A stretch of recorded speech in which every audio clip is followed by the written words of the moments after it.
Hello everyone, আসসালামু আলাইকুম। আশা করি সবাই ভালো আছেন যে যেখানেই আছেন। আজকে আমরা আরো একটা পডকাস্ট নিয়ে আসছি। সেখানে আমাদের সাথে গেস্ট হিসেবে আছেন নাসিম ভাই। তো নাসিম ভাইয়ের সাথে আমরা আজকে অনেক ইন্টারেস্টিং জিনিস নিয়ে আলাপ আলোচনা করব। আমি যদি নাসিম ভাই একটু শর্ট ইন্ট্রোডিউস করে নেই। He is also one of the smallest startup founder that I know in Bangladesh. তার কাছ থেকে অনেক কিছু শেখার আছে। Smallest in a sense that he is very younger. So সে তার এই অল্প বয়সে যে স্টার্টআপ যে জার্নিটা শুরু করেছে, আমরা সেই এক্সপিরিয়েন্সটা শুনবো এবং সে কিভাবে আপনার রিমোট জব ক্র্যাক করেছে এবং সে কিভাবে ঢাকার বাইরে থেকে একজন রিমোট জব একটা ভালো একটা রিমোট জব করছে, আমরা সেই লাইফস্টাইল নিয়ে আলোচনা করব। এবং সাথে আজকে নাসিম ভাইয়ের ইনস অ্যান্ড আউটস, সে ক্যারিয়ার কিভাবে প্ল্যান করে, বিজনেস কিভাবে প্ল্যান করে, সে কি কি টুল ইউজ করে, তার বিজনেস গ্রোথ স্ট্র্যাটেজিস কি, ক্যারিয়ার গ্রোথ স্ট্র্যাটেজিস কি, এসব আমরা শুনবো। সো নর্মালি যেটা হয় যে আমরা অনেক বড় বড় মানুষের কাছে অনেক বড় বড় গল্প শুনতে পারি, বাট আমাদের মতো আমরা যারা ছোট আছি, আমাদের মতো মানুষের কাছে অনেক গল্প আছে। আমরা সেই গল্পগুলো আজকে একটু খুঁজে বের করার ট্রাই করবো। সো নাসিম ভাই, thank you for joining in our podcast. আমি আশা করি যে আমাদের যারা লিসেনার আছেন তারা আজকে আপনার কাছ থেকে অনেক কিছু শিখতে পারবে এবং আমি অবশ্যই আপনার কাছ থেকে আপনার কাছ থেকে আজকে অনেক কিছু শেখার চেষ্টা করব। তো নাসিম ভাই, কি অবস্থা? আপনি কেমন আছেন? কেমন চলছে আপনার দিনকাল? আচ্ছা, ঠিক। First of all thank you for inviting me. আমি অ্যাকচুয়ালি আপনাকে ফলো করি by fairly it's been a while. তো আপনি বিভিন্ন লোকের ইন্টারভিউ নেন, plus coding related quality video বানান। সো এগুলো দেখে মনে হয়েছে না এই টাইপের লোকজন দরকার আমাদের ইন্ডাস্ট্রিতে। আমি পার্সোনালি আলহামদুলিল্লাহ আমি ভালো আছি। So maybe like if I want to actually give a little bit intro about myself. আমি হলো primarily based currently in Bogura, but আমার original hometown Sirajganj.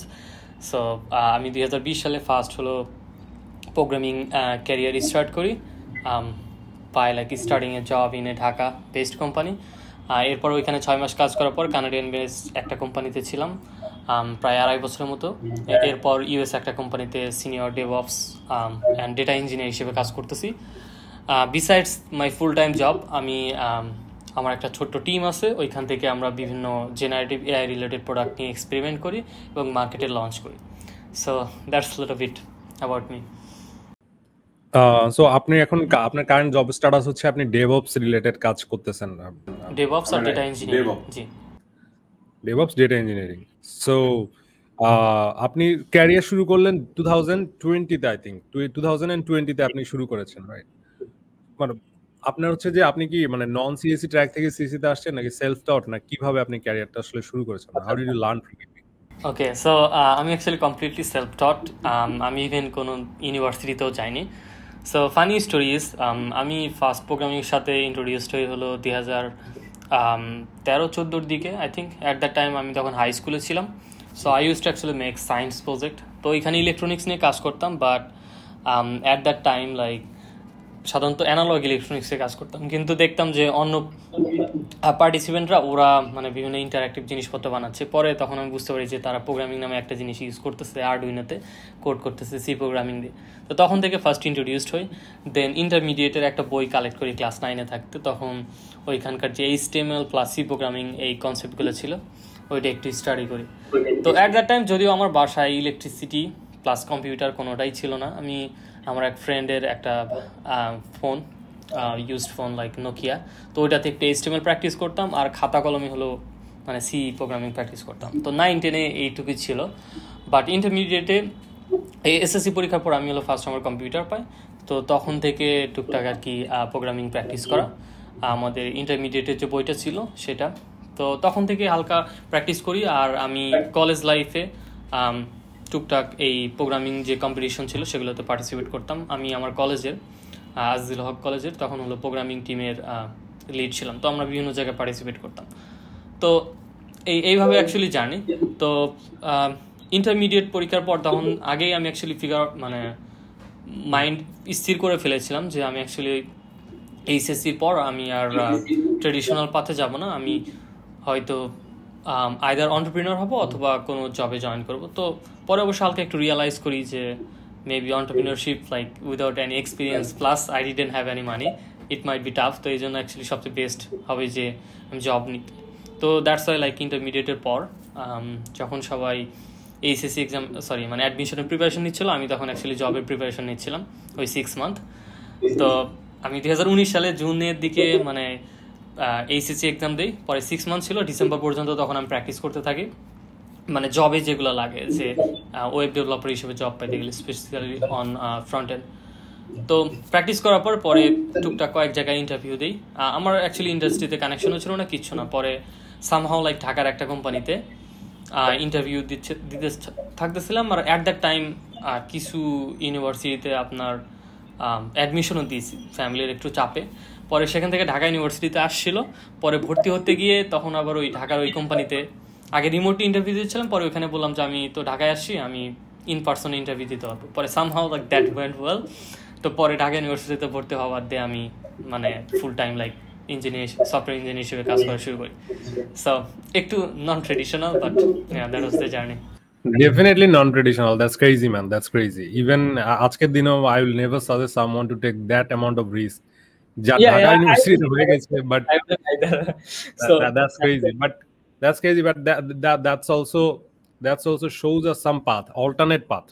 So speaking about the alternate path, মানে আমার নিজেরও মনে হয় অনেক সময় যে alternate path গুলা মানে ডিসকভার করার দরকার আছে, যাতে করে আপনার সোসাইটিতে অনেক ধরনের জিনিসপাতি তো আমাদের আছে যেগুলো এস্টাবলিশ না। So people like you one take the steps and become successful, those becomes the example, যেটা ফলো করে আসলে আমাদের যারা ইয়ত আছে এবং যারা মানে আপনার তরুণ জেনারেশন আছে তারা কিছু ফাইন্ডিংস পেতে পারে। সো স্পিকিং অন দ্যাট, তো আপনি যখন ঢাকা ইউনিভার্সিটিতে পরীক্ষা দিলেন তখন আপনার মানে আপনি আসলে কত সালের তাহলে এসএসসি ব্যাচ কত সালের, আপনি এইচএসসি কত সালে কমপ্লিট করলেন? Higher secondary higher secondary HSC ছিল 2019 সালে জুন মাসে আমাদের এক্সাম হয়েছিল, আর 20 সালে তো হলো সবাই রাফলি লাইক নভেম্বর, ডিসেম্বর, জানুয়ারি এই সময় হলো অ্যাডমিশন পিরিয়ড। তো তখন actually That's crazy, man. That's crazy. But I want to know more about how did you land into DevOps type career in so early phase? Because even if in my age also, I'm finding it very difficult to start with cloud and DevOps stuff. So এটা কিন্তু একটু মানে যারা DevOps বুঝতেছেন না, আমাদের অডিয়েন্সের জন্য, আমাদের যারা আর্লি অডিয়েন্স আছেন, যারা ইয়াং অডিয়েন্স আছেন, ডেভঅপস হলো আপনার ক্লাউড বা ক্লাউড কম্পিউটিং এর মতো কিছুটা, বাট ডেভঅপস হচ্ছে সফটওয়্যার বানানোর পরে আমরা যখন এটাকে কিভাবে মেনটেন করা হবে, কিভাবে লাইভ করা হবে, সফটওয়্যারটা কিভাবে ইনফ্রাস্ট্রাকচার সার্ভারের মধ্যে আপনার রিসাইড করবে, সেখানে কিভাবে সে আপনি স্কেল করবে, এগুলো ডিসাইড করে। So that's one of the very much complex topic to handle when a software gets live in live environment. Like যে বিকাশ আপনি যদি ডিপ্লয় করেন, ভাই অবশ্যই অ্যাড করবেন আমার সাথেও পরে, বাট আমি একটু আগে ইন্ট্রো দিয়ে নেই। ডেভঅপস মানে হচ্ছে সফটওয়্যারটাকে আপনি লাইভ এনভায়রনমেন্টে হোস্ট করার পর এর যত কিছু হবে এগুলো সব আপনাকে হ্যান্ডেল করতে হবে। সো আমার প্রশ্ন হলো যে মানে আসলে ডেভঅপস কেন, মানে ফার্স্ট কথা হলো যে সফটওয়্যার ইঞ্জিনিয়ারিং এর আরো অন্যান্য সাইট ছিল অবশ্যই, but how did you find that DevOps is your cup of tea and how did you prepare it for yourself? Well, I need to context say I'm kind of like accidental DevOps or data engineer kind of বলতে পারেন।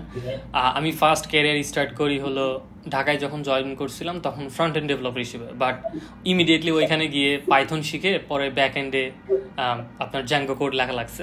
So I learn it on the job. And ওইখানে 6 month কাজ করার পর যখন Canadian কোম্পানিতে join করি, তখন আবার কমপ্লিটলি নিউ স্ট্যাক, আপনার নোট জেএস আর ভিউ জেএস এগুলো নিয়ে কাজ করতেছিলাম, মঙ্গোডিবি, পোস্টগ্রেস। তো ওইখানে ওই এক্সপিরিয়েন্সটা ছিল। এরপর আবার যখন এই ইউএস কোম্পানিতে জয়েন করলাম, এইখানে অবশ্য রোলটা ছিল এরকম যে ক্লাউডের কিছু কাজ লাগবে, আবার ডেটা ইঞ্জিনিয়ারিং কিছু কাজ লাগবে, কাইন্ড অফ মিক্সড বোথ। তো ওইখানেও জিনিসটা অ্যাকচুয়ালি অ্যাক্সিডেন্টালি, মানে ওইরকম খুব বেশি যে আগে ইন্টারেস্ট ছিল তা না, but for some reason for work I started to work on it and learn it on the job. তো that's how I got it started. আর আরেকটা ব্যাপার হলো যে এর আগে পার্সোনাল যেহেতু আমার প্রজেক্ট ছিল, কোম্পানি নিজের মানে যেগুলো কাজ ছিল সেগুলো অবভিয়াসলি ডিপ্লয় করা লাগতো, এন্ড টু এন্ড প্রসেস যেগুলো ছিল সেগুলোর সাথে আমি অলরেডি ফ্যামিলিয়ার ছিলাম, আর আগে থেকে গুগল ক্লাউড ইউজ করতাম। তো দ্যাটস ওয়াই এটা আমার কাছে মোটামুটি স্মুথ ট্রানজিশন হয়েছে, যে এটা ইউজফুল আই ফাউন্ড আউট। তো যার কারণে আর কি এখানে আসা, মানে আগে থেকে যে খুব বেশি আমি প্ল্যান করে রাখছিলাম যে আমি ডেটা ইঞ্জিনিয়ারিং অর ডেভঅপস এখানে আসবো, ইটস না, it's just like work.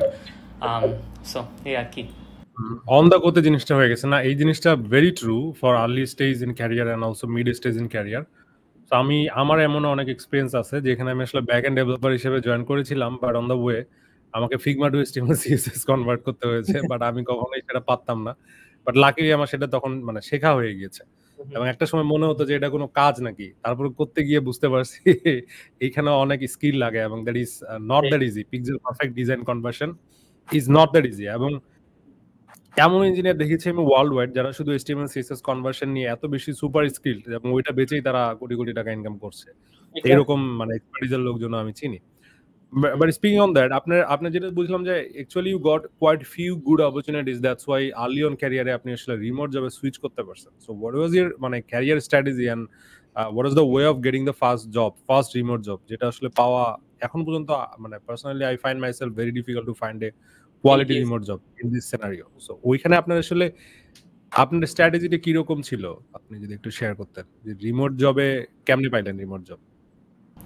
So আমি অবশ্য আগে থেকেই মানে যেহেতু সেলফ ডেভেলপার আমাদের দেশে আমি যখন প্র্যাকটিস করতেছিলাম তখন তেমন অ্যাকচুয়ালি এক্সাম্পল ছিল না।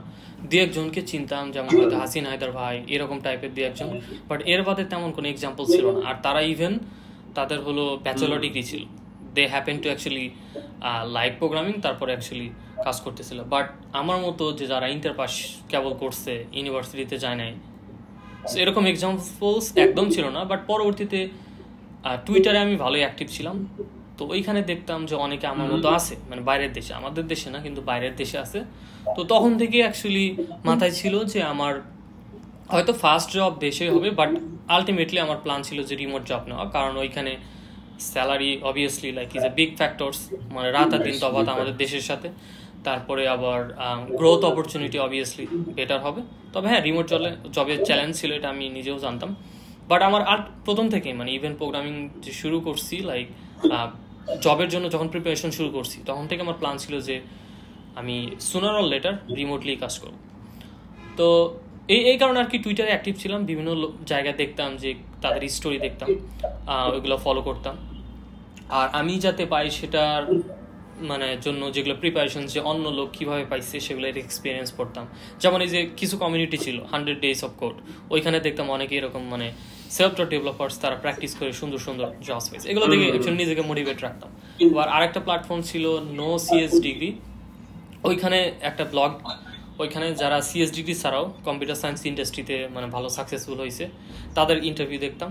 তো এগুলো দেখে নিজেকে অ্যাকচুয়ালি মানে একটু রাখতাম যে এই ইন্ডাস্ট্রির সাথে যে কি হচ্ছে না হচ্ছে। But I was completely like separated from Bangladeshi tech ecosystem, আমার তেমন কোনো কানেকশন ছিল না, আর কাউকে চিনতামও না, ইভেন কোম্পানিও যে খুব বেশি চিনতাম তা না। লাইক আমার আগে থেকেই গোল ছিল যে বাইরে কাজ করব। তো পরবর্তীতে আমি ইভেন লাইক ফার্স্ট এই ঢাকার কোম্পানিতে জয়েন করার আগে একটা রিমোট জব পাইছিলামও, কানাডিয়ান বেসড, বাংলাদেশে ওদের একটা অফিস ছিল। কিন্তু পরবর্তীতে ওই জিনিসটা একা একা কাজ করা লাগতো, আমাকে মানে গাইড করার মতো তেমন কেউ ছিল না। আমি ইভেন 1 weeks মতো রাফলি কাজ করেছিলাম, পরে রিয়েলাইজ করছিলাম যে it might not work out for me, because I need like আমি যেহেতু একদম আর্লি স্টেজে ক্যারিয়ারে, আমাকে গাইড করার মতো কাউকে দরকার। তো তখন অ্যাকচুয়ালি আমি ডিসাইড করি যে in person may be good choice. তো তারপরে আবার ইন পার্সন জবগুলোতে ঢাকার কিছু কোম্পানিতে অ্যাপ্লাই করা শুরু করি, দেন ঢাকা একটা কোম্পানিতে জয়েন করি। তো এভাবে অ্যাকচুয়ালি ভাইয়া এই জিনিসটা হয়েছে। আর ঢাকায় কাজ করার পর এটা অবশ্যই আমার ভালো হয়েছে যে আমি ওইখানে যেহেতু টিমে কাজ করতে কিভাবে কমিউনিকেট করতে হয় ইফেক্টিভলি, তারপরে এক্সপেকটেশন সেট করতে হয়, মানে সোজা কথা ওভারঅল সফট স্কিলস যেগুলো হয়তো আমার হার্ড স্কিলসে না, ওইখানে কিভাবে নতুন টেকনোলজি শিখতে হয় খুব ফাস্ট, এগুলো জিনিসও মানে শিখছি। আর এরপর অ্যাকচুয়ালি আমার রিমোট জব যে পাওয়া, এটা অ্যাকচুয়ালি কাইন্ডা একটু সারপ্রাইজিং স্টোরি, আমি একটু পরে যাচ্ছি ডিটেলসে। তো আমি একটু আগে আপনাকে যে বলেছিলাম যে আমি ঢাকা নো সিএস ডিগ্রি নামে একটা ব্লগস ফলো করতাম, যে যেখানে কম্পিউটার সায়েন্স ডিগ্রি ছাড়া যারা এই ফিল্ডে সাকসেসফুল হয়েছে তাদের ইন্টারভিউ ছিল। তো ওইখানে অনেকজন ছিল, তাদের এক্সপিরিয়েন্স শেয়ার করতো, তারা এখন কোথায় আছে। তো ওই টাইপের লোকজনকে আমি টুইটারে ফলো করে রাখতাম। তো এরকমই একজন লোক ছিল, নাম হলো ফয়সাল আবিদ। তো উনি একদিন দেখি টুইটারে পোস্ট করছে তার একটা জুনিয়র লেভেলের ডেভেলপার দরকার একটা পেইড প্রজেক্টের জন্য। মানে পরে আমি ওই পোস্টে লাইক দিয়ে তাকে আমি মেইল করতে মানে টেক্সট লিখতেছিলাম যে hey I saw your post, I am interested. পরে দেখি যে আমি টেক্সটটা সেন্ড করার আগে সেই আমাকে টেক্সট সেন্ড করছে, hey I saw your profile, are you interested in this project or not. তো পরে তো আমি খুবই এক্সাইটেড, লাইক বললাম yes I am available and I would love to work. তো পরে আমরা একটা মিটিং সেট করি, তখন মনে হয় 2020 সালের কোভিডের মাঝখানে মেবি রমজান মাস অ্যাট দ্যাট টাইম। তো তখন আমি হলো আমার জবে রাফলি লাইক 3 months ধরে জয়েন করছি। তো তখন তার সাথে কথা বলি, কথা বলার পর মানে বুঝি একটা সিম্পল একটা ব্লগ ছিল যে একটা পেজে কিছু ডিটেলস আর এক পেজে হলো মানে ইন্ডিভিজুয়াল আইটেমসগুলোর হলো ডিটেলস। তো ওইটা পরবর্তীতে আমার এর আগে একটু হালকা ডিজাইন এক্সপিরিয়েন্স ছিল, আমি ফিগমাতে টুকটাক কাজ করতে পারতাম গ্রাফিক ডিজাইনে। তো পরে আমি একটা ইউআই ডিজাইন করে দেখাই যে এরকম করা যায়, পরে সে কাছে ঠিক আছে, দেন পরে হলো ডেভেলপমেন্টটাও করি। প্রজেক্টের বাজেট ছিল হলো মানে $150, পরে প্রজেক্টটা করি, পরে সে আমাকে $200 পে করে। তো দ্যাটস হাউ মানে ওই ফয়সাল আবিদ ভাইয়ের সাথে ফার্স্ট কানেকশন হয়। হি লাইকড হাউ আই ওয়ার্ক। তো পরবর্তীতে আরেকটা প্রজেক্টে তার কাছে আসে, সে বলে যে let's collaborate, you and I, like you will handle front end, I will handle back end, 50-50। যদিও আমার থেকে সে অনেক এক্সপিরিয়েন্স, মানে সে সিটিও ছিল একটা কোম্পানির, আর আমি তো একদম junior. But for some reason he liked my story as well. মানে সে আমাকে পার্সোনালি আস্ক করছিল তুমি কি করো, কোথায় থেকে, তোমার ফিউচার গোলস কি, এগুলো দেখে ভালো লাগছে। পরে বলছে যে ঠিক আছে, I will help you go to like take you to next level. তো যার কারণে পরে তার সাথে খুবই একটা ভালো কানেকশন হয়। তো আমার ঢাকায় কাজ করার মানে প্যারালালে আমি তখন তার সাথে কন্ট্রাক্টর হিসেবে মানে কোলাবরেট করে কাজ করতেছিলাম। তো পরে দেখি মানে 6 মান্থ ঢাকায় 5 মান্থস কাজ করার সময় দেখি যে সে যে কোম্পানির সিটিও, সেই কোম্পানিতে একটা ওপেনিং ছিল সিনিয়র লেভেলের full stack roles with cloud experience. তো যদিও আমি অ্যাকচুয়ালি ওগুলোর প্রায় কোনোটাই মানে করতাম না, লাইক ম্যাচ করতো না, কারণ আমি আমার ফুল টাইম জবে কাজ করতেছিলাম হলো পাইথন জ্যাঙ্গোতে, আর ওইখানে ওটা নোট জেএস, ভিউ জেএস এগুলোতে। বাট টুকটাক ভিউ জেএসে আমার এক্সপিরিয়েন্স ছিল, আর ওইখানে অবশ্য মানে গুগল ক্লাউডের এক্সপিরিয়েন্সও চাইছি। বাট তারপর আমি বলছি যে ঠিক আছে, আমি হয়তো 100% ফুলফিল করি না, but I am still interested, do you think I should try it or not. পরে বলে আচ্ছা ঠিক আছে, let's talk to my team. তো পরে সে তার টিমের সাথে কথা বলে, যেহেতু সে ওই কোম্পানির সিটিও, তার প্রতি একটা ট্রাস্ট আছে যে কে সে তো ভালো কিছু রিকমেন্ড করবে। তো পরে কথা বলার পর তারা বলে যে ঠিক আছে, let's take him, talk to him. তো আমার ইভেন লাইক কোনো টেকনিক্যাল ইন্টারভিউ ছাড়া তারা শুধুমাত্র আমাকে ইভেন গুগল মিটেও আমি কানেক্ট করতে পারি না, কারণ অ্যাট দ্যাট টাইম কোভিডের কারণে আমি হলো মানে গ্রামে মুভ ব্যাক করি, তখন ইভেন ইন্টারনেটও খুবই ফালতু ছিল। পরে ইভেন স্ল্যাকে তাদের সাথে কথা বলে তারা বলে যে ঠিক আছে, we will give you part time like 1 month work with us, যদি 1 মান্থ ভালো মতো যায় তাহলে আমরা তোমাকে ফুল টাইম অফার দিই। তো তখন আমি ঢাকার ওই কোম্পানিতে কাজ করার প্যারালালি ডেইলি 2-3 ঘন্টা এখানে কাজ করতেছিলাম। তো পরে 1 মান্থ যাওয়ার পর they are happy, they offered me actually full time jobs. তো এক ধাপেই মানে ঢাকার আমার কোম্পানি যে স্যালারি ছিল ওইখান থেকে 10x ইনক্রিজ হয়ে পরে কান্ট্রেন ওই কোম্পানিতে জয়েন করে। সো এইভাবে অ্যাকচুয়ালি আমার রিমোট জবটা মানে জার্নিটা শুরু করা। সো খুব বেশি যে একদম মানে রেপ্লিকেটেবল তা না, মানে এটা somehow like lakh involved hugely. But আমি ওই যে বিভিন্ন লোকের সাথে কানেকশন ছিল, তো মেইনলি জাস্ট আমার নিজের লাকের যে সার্ভিস এরিয়া এটা একটু ইনক্রিজ করে রেখেছিলাম। দ্যাটস ট্রু যে এখানে একটা luck is a very big factor, but I would like to think it otherwise. যেমন ধরেন যে আপনি যে কাজটা করেছেন, that contributes to the success factor, that brings the luck, good luck to you. এক নাম্বার যে কাজটা করেছেন আপনি, that was right to find the correct community. আপনি যেরকম ডেভেলপার, আপনি একজন যে ইন্ডি টাইপের ডেভেলপার, যে একা একাই নিভৃতে কোনো একটা গ্রামে শিখছেন কন্টিনিউয়াস হাসলিং এর মধ্যে আছেন, এইটার ভ্যালু অনেক। আমি এরকম অনেক ডেভেলপারের সাথে পরিচিত আছি, বা অনেক ছোট যারা ইয়াঙ্গার আছেন, ক্লাস 11, 12, ইভেন 10 এর স্টুডেন্টদের আমি চিনি। They are way better developer than myself. এটা আমি এখন থেকেই তাকে মানে আমি জানি। তো if I get some scope, এবং সে যদি কনফিডেন্ট থাকে he want to pursue this line and challenge the conventional education path, আমি কিন্তু তাকে ওই অপরচুনিটিতে চোখ বন্ধ করে দিব। এটা আমি নিজেও দিব। সো এইখানে আমরা অনেকেই ভুল করি, to not find the correct community. আপনি যে বলছেন না, আপনি 2-3টা কিছু ব্লগ, কিছু মানুষ, একটা নেটওয়ার্ক আপনি ক্রিয়েট করে রাখছেন, এই জায়গাটা খুবই ইম্পর্টেন্ট। এই জায়গাটা খুবই খুবই খুবই ইম্পর্টেন্ট। সেকেন্ড ওয়ান যেটা হচ্ছে, আপনার মধ্যে লার্নেবিলিটি ব্যাপারটা ছিল। আমাদের আর্লি ডেইজে ক্যারিয়ারে যেটা হয়, আমাদের দেশে আনলাকি একটা ফ্যাক্টর চলে আসছে, স্ট্যাক। আমাকে একটা স্ট্যাক শিখে সেটা থেকে ছাড়া যাবে না। মানুষ কিন্তু শেক করে, আর্লি ক্যারিয়ার বা মিড লেভেলের ইঞ্জিনিয়ার, ইভেন সিনিয়ররাও করে অনেক সময়। একটা স্ট্যাক এ শিখলে সেকেন্ড স্ট্যাকে যাওয়ার সময় তারা অনেক 7-5 চিন্তা করে।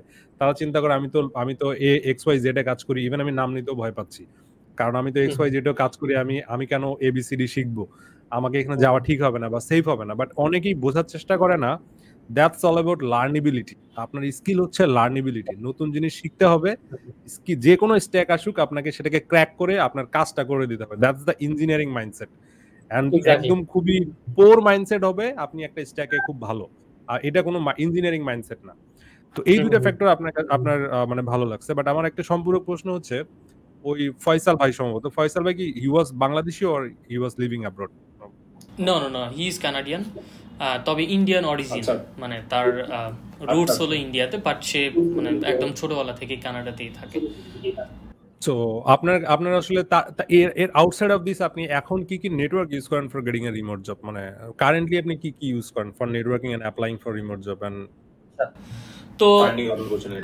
আমি অ্যাকচুয়ালি ফরচুনেট ছিলাম যে আমার খুব বেশি এই অ্যাপ্লাই করে, যে শত শত প্রোডাক্ট কোম্পানিতে অ্যাপ্লাই করে জব খুঁজতে হয় না। আমি মেইনলি হলো ওই কানাডিয়ান কোম্পানিতে জয়েন করার পর এরপর থেকে যেগুলো ক্লায়েন্ট প্লাস হলো জব পাইছি সবগুলো প্রায় নেটওয়ার্কের থ্রুতে। দে নিউ হাউ আই ওয়ার্ক। পরবর্তীতে তার নেটওয়ার্কে হয়তো কারো ডেভেলপার্স দরকার কিংবা কারো কোনো প্রোডাক্ট করা দরকার, আচ্ছা আচ্ছা they reach out to me, কারণ জানে যে আমি অ্যাভেলেবল। তখন আমাকে এরকমভাবে হয়েছে, যেমন আমি বর্তমানে যে জবসে আছি এখানে এই জবসটা পাইছি মেইনলি হলো আপনার রিকমেন্ডেশনের থ্রুতে। ফয়সালের ম্যানেজার ছিল বর্তমানে আমার যে ম্যানেজার, তো তার কোম্পানিতে একটা ওপেনিং ছিল। পরে আহ, আমি হলো মানে ফয়সালকে বলে রাখছিলাম যে I am looking for job if you have like some leads. পরে সে এটা ওপেনিং হওয়ার পর মানে আরো কয়েকজনের সাথে ইন্ট্রোডিউস করে দিয়েছিল, পরে এটা হলো ওয়ার্ক আউট করছিল বেটার। তো পরে আমি এখানে হলো জয়েন করি without like any technical interview, কারণ ফয়সালের উপর একটা ট্রাস্ট ছিল, ফয়সালের আবার আমার উপর একটা ট্রাস্ট ছিল, that's how like I got ইট। তবে হ্যাঁ, আমি কিছু জায়গায় ইন্টারভিউ দিয়েছি, যখন যেমন একটা সুইডেনের কোম্পানিতে ইন্টারভিউ দিয়েছিলাম। তো ওই ক্ষেত্রে আমি কিরকম করি, লাইক ম্যাস অ্যাপ্লাইং করে আমার ক্ষেত্রে যেটা মনে হয়েছে যে ইট ডাজন্ট ওয়ার্ক। সো আমি কোয়ালিটি অ্যাপ্লাইং একটু ফোকাস করি, একটু নিজেকে স্ট্যান্ড আউট করা। যেমন ধরেন আমি হয়তো কোম্পানির ফাউন্ডারকে, যদি স্মল কোম্পানি হয় তাহলে হয়তো কোম্পানির ফাউন্ডার কিংবা সিটিও এই লেভেলের লোকজনকে একটা ইন্ট্রো ভিডিও আমার সম্পর্কে বানায় তাদেরকে লিঙ্কডিনে হয়তো মেসেজ দিয়ে রাখবো। তো যদি তারা মানে ইভেন ওপেনিং নাও থাকে, অনেক সময় দেখা যায় কি ম্যাক্সিমাম অপশনস কিন্তু ইভেন লাইক তারা যে ডেভেলপার হায়ার করতেছে তারা ইভেন পোস্টই করে না, ভেরি ফিউ কিন্তু অ্যাকচুয়ালি আসে। তো এরকম যেগুলো কোম্পানি আমার পছন্দ হয় সেরকম কোম্পানির লোকজনকে আমি এরকম রিচ আউট করি আর অ্যাপ্লাই করি। তো মানে যেগুলো মনে হয় যে আমার স্কিলসের সাথে ম্যাচ করতেছে সেগুলো কোম্পানিকে, আর আমার রেজুমিটা এমনভাবে আমি টেইলর করি যাতে ওই কোম্পানির সাথে আমার যেগুলো এক্সপিরিয়েন্স আছে সেগুলো যাতে ম্যাচ করে, একটু হাইলাইট করা। তো দুইটা ওয়ে আছে, আমি বলতেছি না যে এটাই যে রাইট ওয়ে। কেউ কেউ করে ম্যাস অ্যাপ্লাই, আবার কেউ কেউ করে হলো স্মল বাট কোয়ালিটেটিভ অ্যাপ্লাই।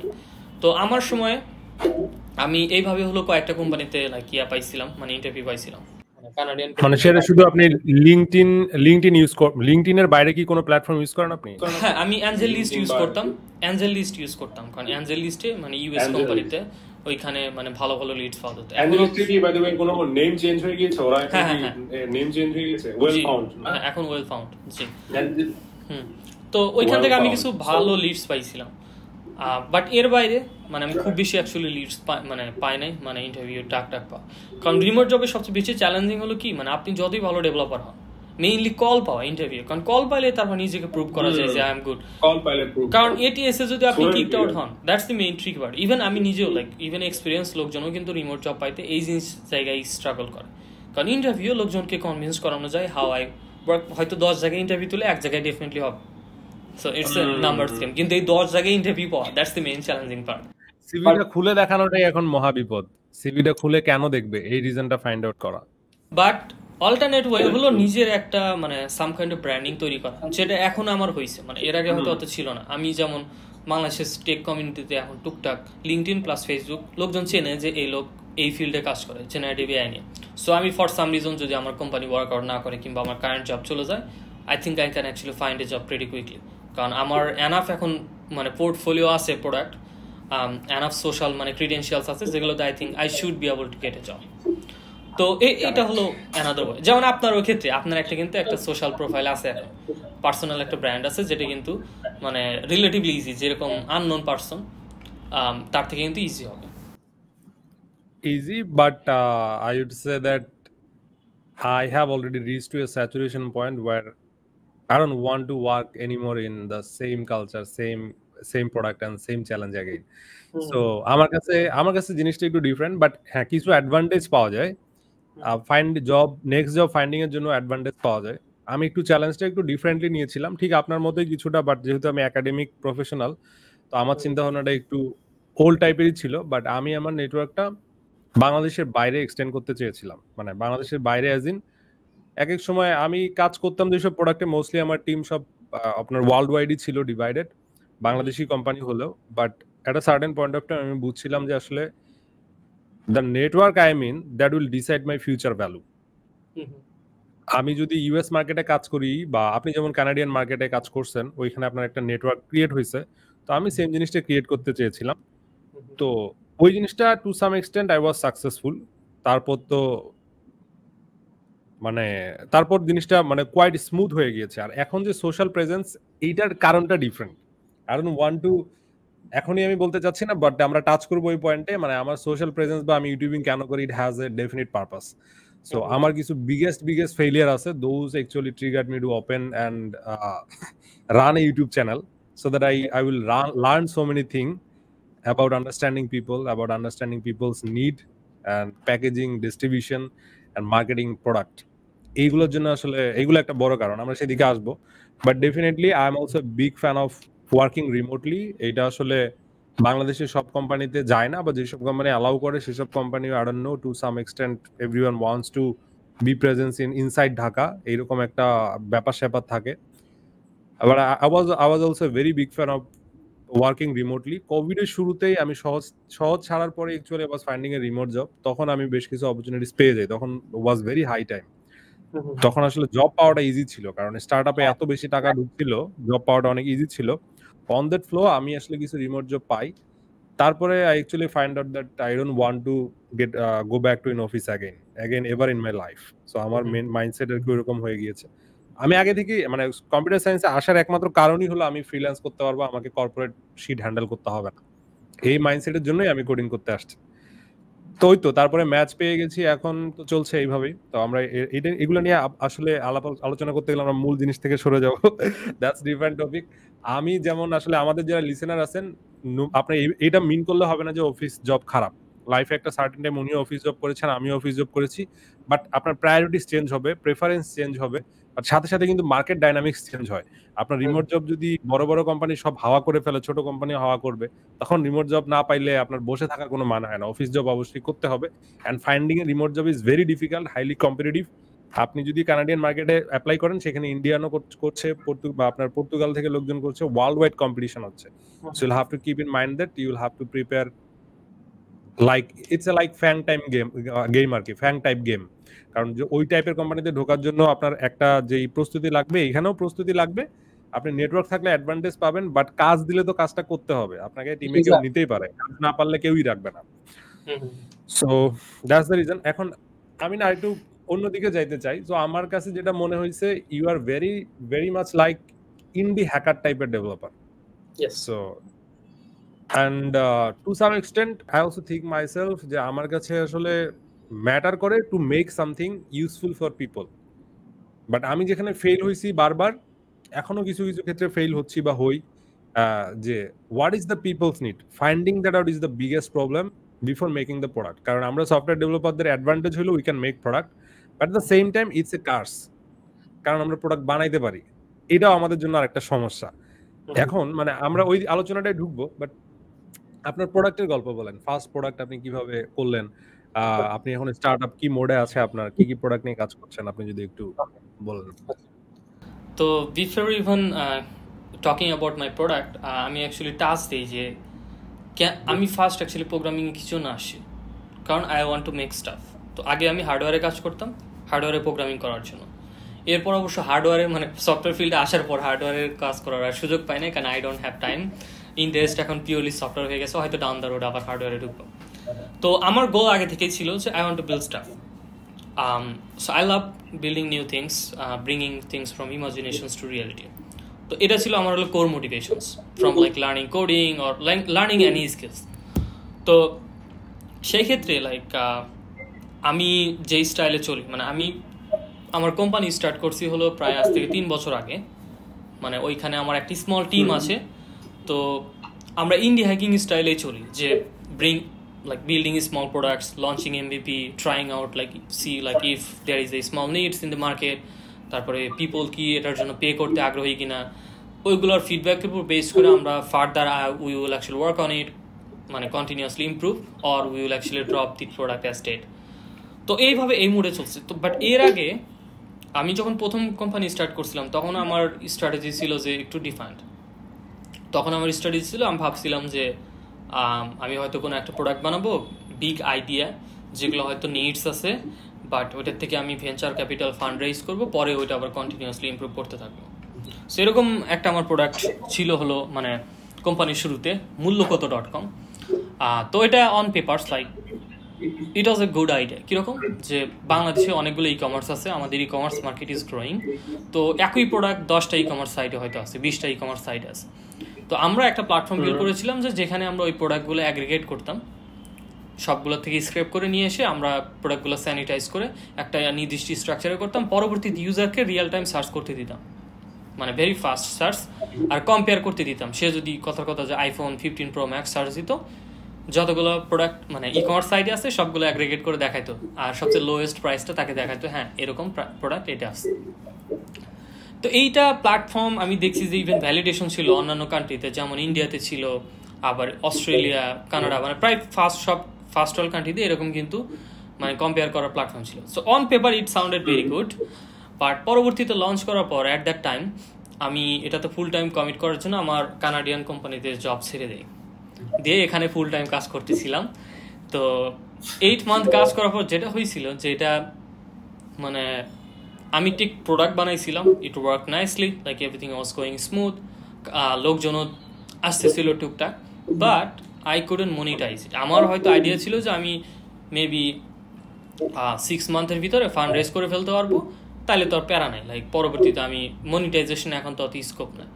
পরে যে জিনিসটা রিয়েলাইজ হয় যে ওই প্রোডাক্টটা লাইক মনিটাইজ করা it's fairly tough, it's not for me. হয়তো যারা মানে এই বড় মানুষ টাইপের, বড় মানুষ ইন এ সেন্স দ্যাট যাদের অলরেডি বাংলাদেশি বিভিন্ন লোকজনের সাথে নেটওয়ার্ক আছে, স্পেশালি ইন ই কমার্স, তারা হয়তো বলতে পারে যে আমরা আমাদের সাইট থেকে তোমাকে হাই কোয়ালিটির লিড পাঠাবো যেগুলোর বাইং ইন্টেন্ট খুবই হাই, কারণ তারা অলরেডি কিন্তু প্রোডাক্টে কি কিনবে সেটা মাইন্ড মেক করছে, এখন শুধুমাত্র তারা সবচেয়ে চিপেস্ট যারা সেই সাইডে যায় দেখতেছে। তো আমরা হয়তো some kind of affiliate network plus এই টাইপের কিছু একটা করতে পারতাম, কিন্তু ওইটাতে যাওয়ার আগে like I ran out of money.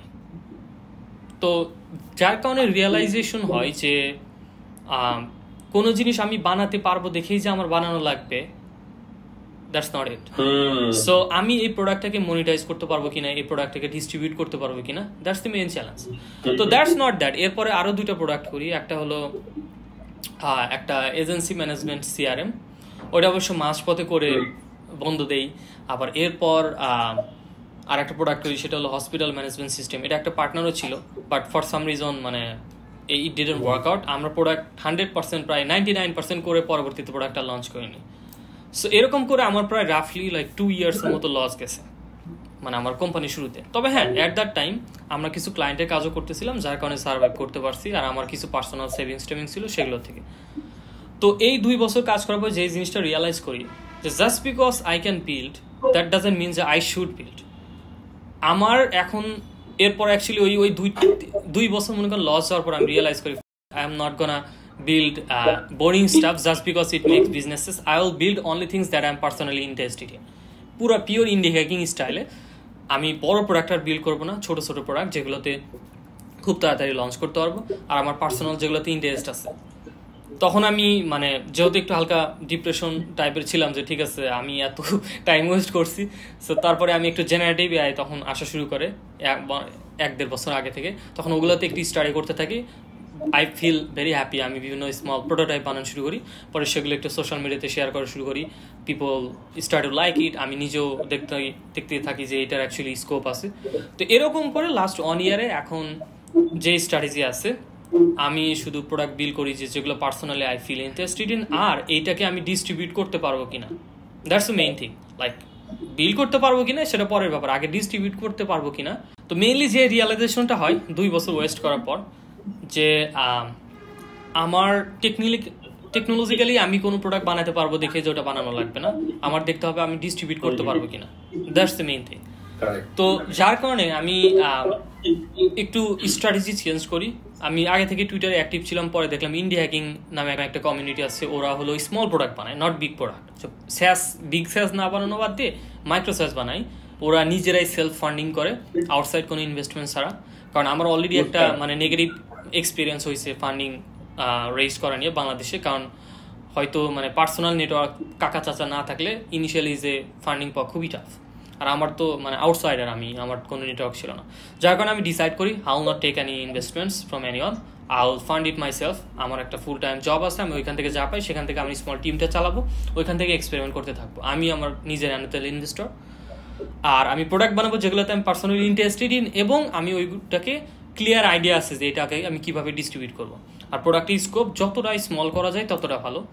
MVP মানে একদম আর্লি, মানে খুবই ফাস্ট যাতে আমি এক্সিকিউট করতে পারি, are not just for one product. কারণ একটা প্রোডাক্ট আমি এর আগে ট্রাই করে দেখছি যে it's recipe for disaster, it didn't work out for me. কারণ হয় সাকসেস না হয় ফেলিয়ার, আমার এক্সপেরিমেন্ট করা দরকার। আমি সেজন্য স্মল প্রোডাক্ট, মাল্টিপল প্রোডাক্টস আমার পোর্টফোলিওতে আছে। আমার টার্গেট হলো হয়তো আমি 10টা প্রজেক্ট বানাবো, 10টার ভিতর 2টা হয়তো সাকসেসফুল হবে। 2টা যদি মান্থে যদি কাপল অফ $1000s নিয়ে আসে, broom, I am like I don't need to work for anyone, I can sustain my life with my own time. আর আমি নিজে I love like building new things. আমার মানে একটা প্রোডাক্টের আইডিয়েশন থেকে শুরু করে একদম মার্কেটিং পর্যন্ত everywhere I can work on. Design বলেন, ডেভেলপমেন্ট বলেন, ডেভঅপস বলেন, মার্কেটিং বলেন, ডিস্ট্রিবিউশন বলেন, everything I can work on. তো আমার এই প্রসেসটা I enjoy it, so that's why আমি ডিসাইড করি আই থিঙ্ক এই স্ট্র্যাটেজি আমার জন্য ভালো। তো সোফার আমি একটু স্ট্যাটস দিই।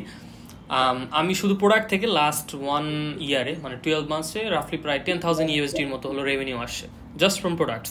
It's might not be huge like, কারণ আমি হয়তো ইভেন জব থেকে even in a month I can make it, but এইটা একটা স্টার্ট শুরু করছে। আমি রিয়েলাইজ করছি যে আমি যেই পথে আগাচ্ছি, I think this might work, really work, and it work for lots of people. হয়তো ফার্স্ট ইয়ারে 10K, মেবি নেক্সট ইয়ারে আমি 100K আর্ন করতে পারবো just from products if things go well. তো এই জন্য আর কি মানে আমি পার্সোনালি এখন আমার মোটিভেশন লেভেল যদি চিন্তা করেন, it's very high, like I am very super motivated, I love doing what I am doing right now. যদিও আমার হয়তো কাজের চাপ আছে প্রচুর, মানে আমার ফুল টাইম জব, দেন আবার নিজের মানে প্রোডাক্টগুলো ম্যানেজ করা, এভরিথিং আমার মাথায়, but still I am enjoying it. মানে আমার 2 ইয়ার্স আগে যে স্টেট ছিল মেন্টাল, এখনকার পুরাই ডিফারেন্ট। আর আমি লেটেস্ট টেকনোলজি নিয়ে আমি একটা নিশ বের করেছি যে জেনারেটিভ এআই রিলেটেড শুধুমাত্র প্রোডাক্টে কাজ করবো, কারণ আমার পার্সোনালি এগুলো প্রবলেম সলভ করতে ভালো লাগে। আর এটা একটা খুবই অ্যামেজিং টেকনোলজি যেগুলো দিয়ে অনেক ক্রিটিক্যাল প্রবলেম সলভ করা যায়। তো আমার কাছে মনে হয়েছে এই জিনিসটা আমি একটা সাম কাইন্ড অফ নিশ জিনিসটা পেয়ে গেছি, আমার স্কিল সেটের সাথে ম্যাচ করে। আমার বিগ কোনো ইনভেস্টমেন্ট দরকার নাই, আমার কোনো লাইক বিগ নেটওয়ার্কেরও দরকার নাই। I can just build on my own terms, launch it to a small market, see like it peoples use it. যদি না করে I will just kick out that product, আর যদি করতে থাকে তাহলে কন্টিনিউয়াসলি ইমপ্রুভ করবো। তো এরকম আমাদের 2টা মানে লাস্ট ইয়ারে মনে হয় আমরা 3টা প্রোডাক্ট রিলিজ করছি, তার মধ্যে 2টা মানি মেক করতেছে। সো আমরা কন্টিনিউয়াসলি ওটাতে আবার মানে রিফাইন করতেছি, প্রোডাক্টগুলো নিউ ভার্সন রিলিজ করতেছি, মার্কেটিং স্ট্র্যাটেজি সেট করতেছি। তো এইভাবে অ্যাকচুয়ালি আগাচ্ছি। আর আমাদের পাইপলাইনে আরও 3টা প্রজেক্ট আছে, হয়তো খুব সুন মানে নেক্সট 2-3 মান্থসের ভিতরে আমরা লঞ্চ করে ফেলবো। তো এরকম মোটামুটি আমি টার্গেট নিচ্ছি যে এভরি ইয়ারে যাতে 5-6 এরকম প্রোডাক্ট যাতে লঞ্চ করতে পারি, স্মল প্রোডাক্ট। আর যেগুলো মনে করেন ভালো করবো সেগুলোতে কন্টিনিউয়াসলি কাজ করতে থাকবো। আর যেগুলো মানে কোনো পাবো না, মানে রেসপন্স পাবো না, রেসপন্স বলতে মেইনলি কেউ কিনতেছে কিনা, দ্যাটস মেইন সিগনাল। কারণ যতই ভালো বলুক ইট ডাজন্ট ম্যাটার, কেউ কিনতেছে কিনা দ্যাটস দ্য মেইন ব্যাপার। তো এরকম ভাবে আগাচ্ছি। সো এই তো হলো আমার মোটামুটি প্রোডাক্ট জার্নি। টার্গেট কাস্টমার গুলো অ্যাকচুয়ালি আপনার আউটসাইড অফ বাংলাদেশ, কারেক্ট? হ্যাঁ, আমরা প্রাইমারিলি বাংলাদেশ অ্যাকচুয়ালি কখনোই ফোকাস ছিল না, কারণ ইটস ভেরি হার্ড। আমি এখানে যদি যে ইফোর্ট দিব সেই ইফোর্টটা যদি বাইরে দিই, ইভেন 10x লেস ইফোর্টও দিই, I will get better reward. So it doesn't make any sense like. Also, how do you get the payments? Using Stripe, PayPal, or what is the mode of getting payments? Stripe. আমরা stripe use করি আমাদের প্রোডাক্টের জন্য। তো So আমাদের how difficult is it to get a Stripe account from Bangladesh? What are the difficulties? It's very easy. বাংলাদেশে অবশ্য company registration করলে সেটা দিয়ে হবে না, আপনাকে বাইরের কোনো একটা কোম্পানি রেজিস্টার করতে হবে। বাংলাদেশ এটা কি সেফ? আপনি ইউএসএ তে অ্যাকাউন্ট ওপেন করলে এটা কি অর লিগালি কি আপনি ব্যাকড কিনা ইউএস গভর্নমেন্ট দ্বারা, ওইখানে কি টাকা হাওয়া হয়ে যাবে? না এগুলো হবে না। আপনি লিগালি ওখানে নন রেসিডেন্ট হিসেবে কোম্পানি রেজিস্ট্রেশন করতেছেন, ইটস 100%। মানে নন রেসিডেন্ট হিসেবে করতে পারি, মানে এটা লিগালি বাউন্ডার কি? ইয়া লিগালি বাউন্ড আপনার আচ্ছা 100% আপনি, আচ্ছা আচ্ছা কারণ আপনাকে ওই যে হয়তো ট্যাক্স সাবমিট করতে হবে, তারপরে আপনার স্ট্যাটিস্ট এগুলো করতে হবে। তো কিছু আছে মানে অবভিয়াসলি কিছু অ্যাডমিনিস্ট্রেটিভ টাস্ক আছে, but I think it's very doable. আমাদের বাংলাদেশ থেকে ম্যাক্সিমামই যারা স্যাস বিজনেস চালায়, স্পেশালি সফটওয়্যার বিজনেস, তারা সবাই এই বাইরের কোম্পানি রেজিস্ট্রেশন করেই করে, কারণ বাংলাদেশি আপনি কি এটা পুরো প্রসেসটা নিজেই করেছেন নাকি there are some third party services available আছে? আমি র‍্যাপিড ফরমেশনস নামে একটা কোম্পানি আছে ইউকে তে, ওদের থ্রুতে ইউকে কোম্পানি রেজিস্ট্রেশন করছি। আমি ওদের থেকে মানে লাস্ট 3 ইয়ার্স ধরে চালাচ্ছি। ইটস বিন ভেরি স্মুথ, মানে তারা ফেলি মানে $350 মতো লাগে। কিছু ইভেন কোম্পানি আছে ওরা ইভেন আরো কমে দিয়ে দেয়। ইয়ারলি $350 না, একবার কোম্পানি রেজিস্ট্রেশন করবেন সেটা $350। আর হয়তো এই যে কিছু অ্যাডমিনিস্ট্রেটিভ টাস্ক আছে, মানে ওগুলোর জন্য হয়তো মেবি $50 to $100 পার ইয়ার, এরকম, খুব বেশি না। So I have like quite a few amount of question related to indie hacking. সেটা হচ্ছে first question is, you know Peter Levels, right? Yeah, of course. He is the OG legend. Correct. আমরা দুইজন যেটা নিয়ে কথা বলতেছি, we have a very common intersecting point, that is indie hacking. So indie hacking যারা আমাদের লিসেনাররা বুঝতেছেন না indie hacking কি জিনিস, it's actually going to be the way of living for many software engineers after this AI boom. তার মানে হচ্ছে অনেক software ডেভেলপাররা they will actually turn themselves into indie hacker type founder and developer and investor for their own product, and they will try to sell in the international market. So এটার জন্য যে skill সেটের দরকার হয়, that skill set is also very rare to have. কারণ নাসিম ভাই যেমন বলছেন, ওনার এর জন্য ডেভঅপস লাগবে, প্রোডাক্ট ম্যানেজমেন্ট স্কিল লাগবে, ইউআই ইউএক্স লাগবে, ফ্রন্ট এন্ড লাগবে, ব্যাক এন্ড লাগবে, and only after that you can actually claim yourself be indie hacker. আর ব্যাপারটা এমন না যে আপনি টিম দিয়ে করতে পারবেন না, you actually can do the indie hacking type project by using your team, but eventually আপনার এন্ড টু এন্ড নলেজ থাকা লাগবে about building a product and things. Indie hacking নিয়ে কেউ যদি আরো বেশি ইন্টারেস্টেড হয়ে থাকেন, লেক্স ফ্রিডম্যানের একটা পডকাস্ট লিংক আমি দিয়ে দিব, পিটার এসে যেখানে আরো ডিটেল বলেছেন what is indie hacking and not. And Nasim ভাইয়ের যে ডিসকাশন থেকে বুঝতে পারলাম আমি, he was a natural niche finder. He was never saying that উনি ফেসবুকে নেটওয়ার্ক বিল্ড করছে, হি ওয়াজ সেইং দ্যাট তিনি টুইটারে নেটওয়ার্ক বিল্ড করছে। That is very important to understand for the youngsters, যে আপনার আসলে ফেসবুকে দের ইজ নাথিং। ফেসবুকে যদি $2 নেটওয়ার্ক থাকে, all of the high value network resides in Twitter, all of the high value network is in the Twitter or is in Medium or is in LinkedIn. There is nothing left for Meta, there is nothing left in this space. Only আপনি যদি কোনো কিছু বিক্রি করতে চান, like any physical product, you can use this as a digital selling platform, otherwise there is nothing left. এখন ইন্ডি hacking টাইপের যে জিনিসটাতে আমার নিজেরও আগ্রহ আছে। I was failed quite a few time in my startup journey. So first day I was also leaving my first job due to the startup thing. তো ওইখানে আমি যেটা করেছিলাম, ওই অ্যাগেন আপনি যেটা কাজটা করেছেন, স্ক্র্যাপিং দিয়ে ডেটা আপনি জেনারেট করছিলেন। তো আমি ঠিক ডেটা কাস্টমারের কাছে নিয়ে যাওয়ার জন্য একটা প্ল্যাটফর্ম তৈরি করেছিলাম, যেটা কাজ ছিল মানুষের রিডিং হ্যাবিটকে একটা গেমিফিকেশন করা। বাট ওইখানেও আমি ওই জিনিসটাকে মনিটাইজ করতে পেরেছিলাম, but there was a certain threshold. যেমন আপনি যদি পড়তে একটা সার্টেন টাইপের কয়েন পাবেন, যত পড়বেন তত বেশি কয়েন অ্যাড হবে এবং ওইগুলোকে আপনি টাকায় কনভার্ট করতে পারবেন। বাট আমি ইউজারকে যেটা দিচ্ছিলাম আর গুগল অ্যাডসেন্স থেকে যেটা আসছিল, those are not crossing the আর কি আপনার সুইট স্পট, মানে ওই থ্রেশহোল্ড পার হচ্ছিল না, ব্রেক ইভেনটা পার হচ্ছিল না। ওই ব্রেক ইভেন পার না হওয়ার কারণে বুঝলাম যে এটা আসলে বিজনেস মডেলিং এর প্রবলেম। মানে আমার প্রোডাক্ট কাজ করতেছে, বাট বিজনেস মডেলের প্রবলেম। তারপর আমি ওইটা বাদ দিই কিছুদিন সার্ভিস বেস কাজ করি ওই স্টার্টআপের আন্ডারে। তারপর এটা বুঝি যে servicing is also not my cup of T. Bangladeshi market প্লেসে, বাংলাদেশি স্পেসে টাকাও ওই রকম নাই, আবার টাকাটা কাজ করে উঠানো ইজ কোয়াইট ডিফিকাল্ট, আবার প্রোডাক্ট ক্লোজ করাও কোয়াইট ডিফিকাল্ট। তারপর আবার আমি চাকরিতে ঢোকার পর অনেকগুলো চাকরি করার পর আবার স্টার্টআপ বলতে this time I was like trying to make some product not for people, for a market place.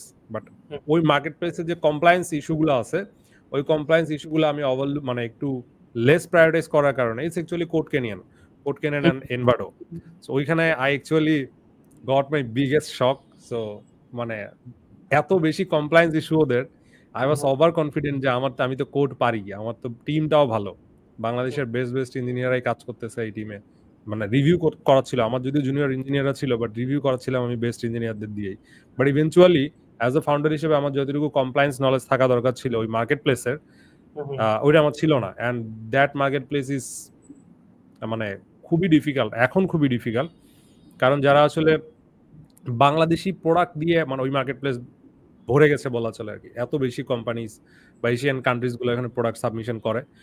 And back to back 10-12টা product I was failed and I lost almost 25 lakhs, almost 25 lakhs within 1.5 years. I was in the similar, I was thinking like that, shit man, I should really stop coding. This coding is not taking me anywhere. This coding is actually killing my life, killing my time, killing my energy and everything. I should leave this software development space. So on that time I found that আমার আসলে প্রবলেমটা ছিল I was not being able to find the proper business model, and কিছু কিছু জায়গায় অনেকগুলো জিনিস আমি বাদ দিয়ে আসলে প্রোডাক্ট ডেভেলপমেন্ট হিসাব করছিলাম। যেমন আপনি বলছেন যে ইন্ডি হ্যাকিং এ একটা সুযোগ থাকে, আপনি quick iteration, it's like posting a video and check মানুষ কোনটা পছন্দ করে, ডুইং এ ফেসবুক পোস্ট মানুষ কোনটা পছন্দ করে। If you don't have that scope, আপনার ওই প্রোডাক্টে ইনভেস্ট করলে you are surely going to be soon enough. কারণ ওইখানে একটা চান্স থাকে যে আপনি মানুষকে বুঝতে পারতেছেন। মানে আমার ওই পয়েন্টে এসেই ওই বছরেই আমার রিয়েলাইজেশন হয়েছে যে actually I am building product যে আমার ব্রেনকে যেটা স্যাটিসফাই করে যে আমি ইঞ্জিনিয়ার প্রোডাক্ট বানাইতে পারতেছি, but that's not the game. The game is actually আপনি যদি ইউজারকে ফোকাস করে কিছু বানাইতে পারেন, that's actually true sense of building product in the entrepreneurship like perspective. Otherwise এই শুধু ইঞ্জিনিয়ারিং পার্সপেক্টিভ দিয়ে I will never B a successful businessman. Engineering perspective দিয়ে কখনোই মানে বিজনেসে কেউ সাকসেসফুল হবে না, software প্রোডাক্টেও। I also want to know some of your stories. তারপর আমি যেটা করেছি, আমি ডিজিটাল মার্কেটিং কোর্স নিয়েছি, এসইও, আমি স্টোরি টেলিং এর উপর I spent hours of time learning how to do storytelling. I spent hours of time how to make quality. আমার ইউটিউবের ভিডিও এখনো কোয়ালিটি টাচ করেনি, the amount of quality that I want to gain touch করেনি, but I know what to do. এর পিছনে আমি 1.5 বছর খরচ করেছি।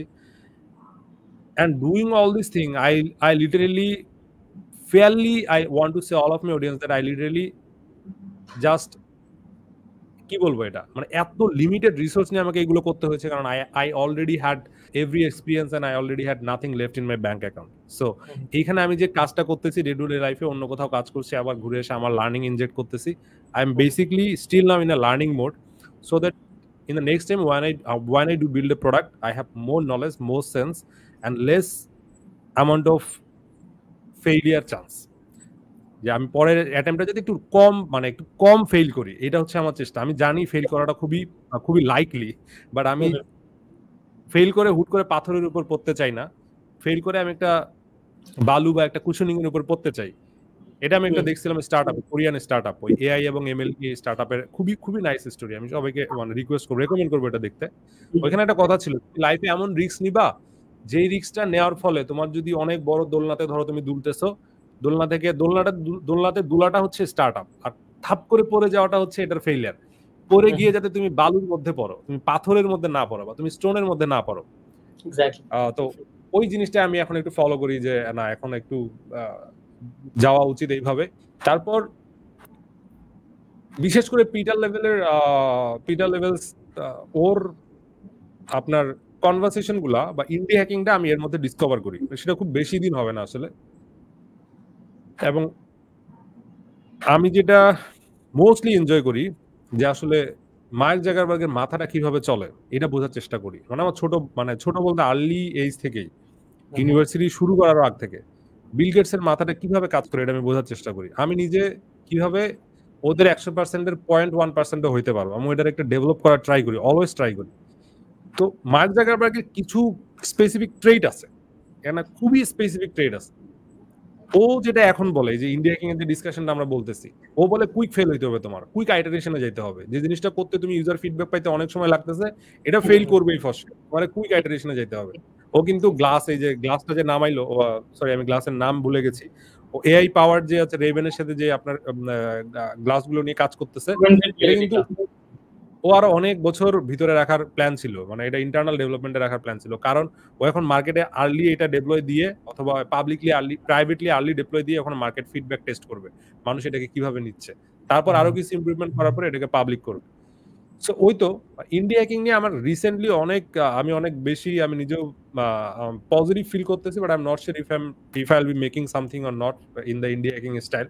এখন এইখানে আমার আপনার কাছে কিছু শেখার আছে, কারণ as you are doing the thing and as you already make some amount of money using this process, এইখানে আমি যেটা জানি যে প্রোডাক্টের একটা ভ্যালিডেশন স্টেট পার করা লাগে। ভ্যালিডেশন স্টেট অ্যাজ ইন যে আপনি ধরেন আমি একটা অটোমেটিক এআই ভিডিও কাট টুল বানাইতে যাচ্ছি, অটোমেটিক এআই ভিডিও কাটার। এই অটোমেটিক এআই ভিডিও কাটারের একটা প্রবলেম হচ্ছে যে এগুলো repeat detection is very very very very slow and not accurate at all. Ali Abdal একটা বানিয়েছে অটোমেটিক ভিডিও কাটার টুল এআই বেসড, আর একটা হচ্ছে অটো কাট নামে একটা টুল আছে, সিমিলার আরো দুই একটা টুল আছে। এগুলার মানে repeat detection is way difficult. আপনি সবকিছু অটোমেট করতে পারবেন, বাট আমরা কথা বলতে বলতে যে রিপিটেড ভুলগুলা করতেছি, কোনটা ভুল, কোনটা আসলে ফোর্স রিপিটেশন, কোনটা আসলেও একটু উইক রিপিটেশন যেটা ছাড়লেও চলে, এইগুলা ডিটেক্ট করা way difficult by putting into some AI and ML models and using the full power of AI. ধরেন আমি এরকম একটা প্রোডাক্ট প্ল্যান করতেছি, আপনার আসলে থিঙ্কিং প্রসেসটা কি হবে? ফার্স্ট ফেজে আপনি কেমনে বুঝবেন যে এখানে ইউজার এটাতে আসতে পারে? একটা হলো যে ইন্ডিয়া হ্যাকিং এ আপনার not necessarily full phase product লাগবে, আপনি একটা ল্যান্ডিং পেজ দিয়ে বেটা টেস্টিং করতে পারেন যে ল্যান্ডিং পেজে মানুষ ল্যান্ড করতেছে কিনা, একটা অ্যাড রান করে আপনি ওয়েট লিস্টে ইউজারদের ফালায় রাখতে পারেন। বাট আপনার মানে থিঙ্কিং প্রসেসটা কি, যে এখানে আসলে কেমনে আপনি ভ্যালিডেট করেন যে এটা নিয়ে আমার 5 দিন আমি ব্যয় করব অথবা 1 মাস আমি ব্যয় করব? How do you validate this idea? Okay, so এটা ভেরি গুড কোয়েশ্চেন্স যে কুইক হয়তো ইটারেট করবো, বাট কিসের উপর ইটারেট করবো এটা তো অ্যাকচুয়ালি ভ্যালিডেট করতে হবে যে আমার ইভেন টাইমটা দিব কিনা। তো ইন্ডিয়া হ্যাকিং এর একটা সুবিধা কি, মানে ইন্ডিয়া হ্যাকারদের যে স্টাইলটা, ওরা টেকনিক্যালি খুব বেশি যে আগে প্রি ভ্যালিডেট করে এইটা না। Maximum India hackers they just trust their gut, they take some hints from market. যেমন ধরেন আপনি যে আইডিয়াটার কথা বললেন যে একটা অটো কাটার, সো ক্লিয়ারলি আমি কমন সেন্স থেকে এটা চিন্তা করি যে এই প্রোডাক্টটা মানে অবভিয়াসলি রিয়েল হিউম্যান তো এই কাজটা করে, রাইট? রিয়েল হিউম্যান এই কাজটা করে, তারা প্রোডাক্টটা কেটে হয়তো শর্টস বানায় দিচ্ছে এরকম লং ভিডিও থেকে। তো সেই ক্ষেত্রে অবভিয়াসলি মানে এই জিনিসটার ডিমান্ড, আমি যদি ওই রিয়েল হিউম্যান হয়তো আওয়ারলি রেট $10 কথার কথা, just like for the sake of argument, যে $10 আমি সেখানে যদি পার ভিডিওতে $5 কিংবা ইভেন $1 আমি দিতে পারি, তাহলে তো অবভিয়াসলি এখানে মানে ভ্যালু একটা ইয়ে হচ্ছে, কারণ আমি আরেকজনকে টাইম বাঁচা দিচ্ছি, মানি সেভ করতেছি। সো কমন সেন্স ওয়াইজ এটা কিন্তু মনে হচ্ছে না ঠিক আছে, এটা একটা ভ্যালিডেশন আছে। আর অবভিয়াসলি আপনি যেহেতু বলতেছেন মার্কেটে অলরেডি কিছু কম্পিটিটরস আছে, that's a very good signal যে এটার অবভিয়াসলি ডিমান্ড আছে, কারণ তারা যেহেতু মার্কেটে লঞ্চ করেছে। বাট আমি পার্সোনালি আমার জন্য এটা গুড ফিট হবে কিনা আমি দেখবো যে ফার্স্ট অফ অল এই যে প্রোডাক্টটা বানাবো এটা কি আমার জন্য ফাউন্ডার প্রোডাক্ট ফিট কিনা, এই প্রোডাক্টটা আমি বানাবো এটাকে আমি ডিস্ট্রিবিউট করতে পারবো কিনা, করলেও কিভাবে, এটার জন্য আবার যে এনাফ টেকনিক্যাল নলেজ দরকার, কীরকম মানে অ্যাসেট হয়তো কীরকম টাইম দরকার সেটা আমার হাতে আছে কিনা। তো তারপরে যদি এগুলো মনে হয় সব কিছুতে পজিটিভ মানে আমি অ্যান্সার পাইছি, তাহলে আমি ওই জিনিসটাতে সবচেয়ে মিনিমাল কি বানানো চাই, হয়তো অটো কাটারেই আমি হয়তো কোনো ইউআই নাই, মেবি ইভেন একটা টার্মিনালের একটা ইয়া বানাবো, যে একটা ভিডিও ইনপুট দিব, অটোমেটিক্যালি অ্যানালাইজ করি, সে আমাকে এট দি এন্ড একটা ইয়া দিবে। আমি হয়তো এইটা বানায় মেবি হয়তো এই উইকেন্ড টেকনিক আমি উইকেন্ড নিব, নিয়ে বানায় আমি সোশ্যাল মিডিয়াতে একটু পোস্ট করে দেখবো যে লোকজন কি বলতেছে, হয়তো কিছু কমিউনিটিতে আমি পোস্ট করবো, মেবি ইভেন ওপেন সোর্স হিসেবে পাবলিশ করবো যে আমি একটা টুল বানাইছি যেটা এটা নিয়ে এটা করতেছে। তখন দেখা যাবে যে আমি ফিডব্যাকসগুলো পাবো যে অ্যাকচুয়ালি ফার্স্ট অফ অল এটা কি কোনো ইউজফুল জিনিস কিনা, লোকজনের ইন্টারেস্ট আছে কিনা, আমি যেহেতু রাইটফুল কমিউনিটিতে যদি আমি শেয়ার করি, রাইট কমিউনিটিতে তাদের রেসপন্সটা কীরকম। তো আমার হয়তো মানে আমি খুব বেশি দেখেন ব্যাকগ্রাউন্ড রিসার্চ করিনি, মোটামুটি গার্ড চেক যেটাকে বলে, যে আমার হাঞ্চ যেটাকে বলে যে এটা কি অ্যাকচুয়ালি ইউজফুল হবে কিনা, সেটা দেখে পরে আমি স্মল একটা টাইম ইনভেস্ট করি। আমি এখানে আমার কোনো গোলস নাই যে আমি 6 মাস সময়তে আমি ওইটা বানায় তারপরে দেখবো যে কি হয় না হয়, আমি জাস্ট হয়তো 1-2 দিন দিলাম, এইটা আমার স্ট্র্যাটেজি হবে, কারণ আমার 1-2 দিন দিতে কোনো আপত্তি নাই। যেমন আমি একটা রিসেন্টলি একটা প্রোডাক্ট বানাইছি ফটোফক্স এআই, ওটা কীরকম যে কোনো সাবজেক্টের কয়েকটা ইমেজ 5-10টা ইমেজ আপলোড করলে অটোমেটিক্যালি ওটার উপর বেস করে একটা মডেল ট্রেন করি, দেন ওই মডেলটার থেকে আমরা ওই সাবজেক্টের এনি সিচুয়েশনে পিকচার জেনারেট করতে পারি। যেমন ধরেন আমার পার্সোনাল ছবি আপলোড করে পরবর্তীতে আমি লিঙ্কডইনের ছবি, ইনস্টাগ্রামের ছবি, পাহাড়ে দাঁড়ায় আসি, সমুদ্রে দাঁড়ায় আসি, এরকম ছবি জেনারেট করছি। সেম টেকনোলজি ইউজ করা যাবে প্রোডাক্ট ফটোগ্রাফির ক্ষেত্রে। আমি হয়তো কোনো জুতা কিংবা সেন্ট যে কোনো একটা জিনিস আপলোড করলাম, কয়েকটা ছবি মোবাইল দিয়ে, পরে ওই জিনিসটাকে প্রফেশনাল কোয়ালিটির ছবিতে বিভিন্নভাবে মানে জেনারেট করতে পারবো। তো এইটা আমি মাত্র 40 আওয়ার্স স্পেন্ড করে আমি ফার্স্ট MVP বানায় ফেলছি। আমি দেখছি অলরেডি মার্কেটে কিছু মানে প্রোডাক্ট ছিল যেগুলো করতেছে, খুবই ভালো করতেছে এই ইয়াটা। আর একটা জিনিস দেখলাম যে একটা গ্যাপ আছে যে প্রোডাক্ট ফটোগ্রাফির ক্ষেত্রে স্পেসিক্যালি। আর মার্কেটে যেগুলো প্রোডাক্ট আছে ওদের প্রাইস একটু হাই। আমি দেখলাম যে কম্পিটিশন করে দেখলাম যে এখানে অ্যাকচুয়ালি আরও কমে, এই কস্ট খুবই লো, ওদের হয়তো প্রফিট মার্জিন 95%। আমি ওখানে একটু প্রফিট মার্জিন কম রাখলে I can give it at a lower price. So এরকম কারণে আমি কিন্তু এভাবে কিন্তু ভ্যালিডেশন করছি। পরে লঞ্চ করার পর অবশ্য রিয়ালাইজ করছি যে আমার ফার্স্ট ফোকাস ছিল হলো পোর্ট্রেট ফটোগ্রাফি, মানে পার্সন, হিউম্যানদের জন্য। ফেসবুকে প্রায় 20 জনের মতো মনে করেন করছিল যে লঞ্চ করলে আমাকে জানায় অ্যাক্সেস দিয়ে পরে যে লঞ্চ করলাম, পরে যখনই পে অলের আন্ডারে দিছি পরে সবাই পে অল দেখেই মানে খালি বলে ফ্রি ক্রেডিট।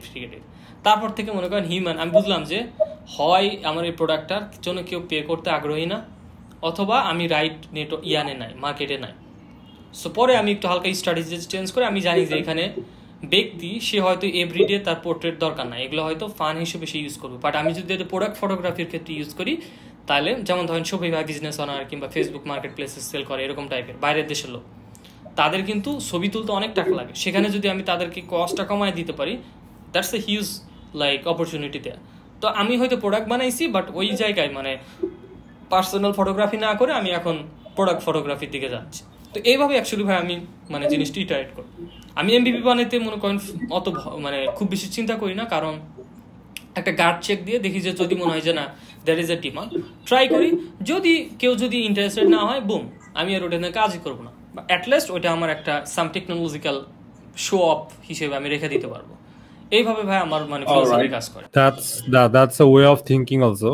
বাট আমার কাছে একটা বিগার প্রশ্ন হচ্ছে, লেটস অ্যাজিউম দ্যাট আমি আছি রাজশাহীর কোনো গ্রামে বা রংপুরের কোনো গ্রামে আমি আছি। I am actually living inside a very small and remote area of Bangladesh, যেটা আসলে ওয়ার্ল্ডের কেউ চিনে না।